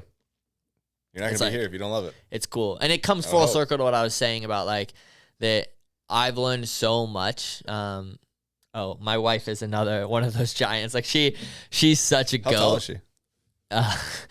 She can hold me on her shoulders, I think. She's such a goat, like, and I mean, there are people in wakeboarding who like, this week people called her up and were like, can you sit down with us and like, talk to us about like, help us, like business owners in the industry and stuff. And it's cool because, she didn't really want to, because it's like, all she does is work, like so many hours, but like, she does it because she knows how much it means to me, and the fact that she lets me spend 60 hours a week working on wakeboarding and then more time actually wakeboarding, you know what I mean? Like, so thank you to her. Thank you to everyone else I named. Thank you to the people that are behind the scenes that just like don't get the love, Yeah, a lot of them. Tons of them. More of them than anybody even realizes. There's so many. Sure. And there's so many good people, like, man, shout out like Greg Nelson at Hyperlight. He's like working his ass off, and like Jimmy Redmond, and like I get to talk to Jimmy, and like when I got the Slingshot job, like I called Jimmy Redmond up and I was like, hey, like thank you for like I've not even been a Liquid Force rider, and like the love for everything is just so rad from all these brands. So I don't know, it's cool. Wakeboarding's sick, and if you are out there and you think that people are like, if you have a negative thought about what a brand's doing or something, you should check yourself. You know what I mean? Because that's kind of what I'm talking about, like the victim thing. It's like, oh, they just like, it's all about them, or it's this, or it's that, or it's like that, and it's like, there's some validity to some of that, but you are pretty spot on, yeah, for sure. People make mistakes, but it's like these, and for sure, like sometimes people are in a bubble and they don't see things, Yeah. But like ultimately, it's on you as like an up and coming person that wants a job, or as a rider. Like it's on you to convince the company to hire you, right? Like if you're looking for a job, we don't think about that as like a sponsored rider. We think it's like on them to come to us. But like if you're trying to find a job, it's up to you to like go convince the company to hire you. And I just think like, I don't know. I'm just thankful to like have so many good mentors and have so many good people that I get to work alongside with. And yeah. Right. Absolutely. 100%. Even the competitors, even the brands I named, like it's cool. It is cool. Cool thing we got going here. Wakeboarding's fucking sick. Even at the end of the season when we've been doing it all summer, a little burnt out maybe, but wakeboarding's still sick. So, all right. Well, thanks for coming on again. This was a blast. Thanks to everybody who submitted the Patreon questions and Instagram questions. There were some really good ones in there. And yeah, thanks again for coming on. See you guys in the next one. Thanks to Grab Matters for having like one of the only media outlets left to. We're trying out here.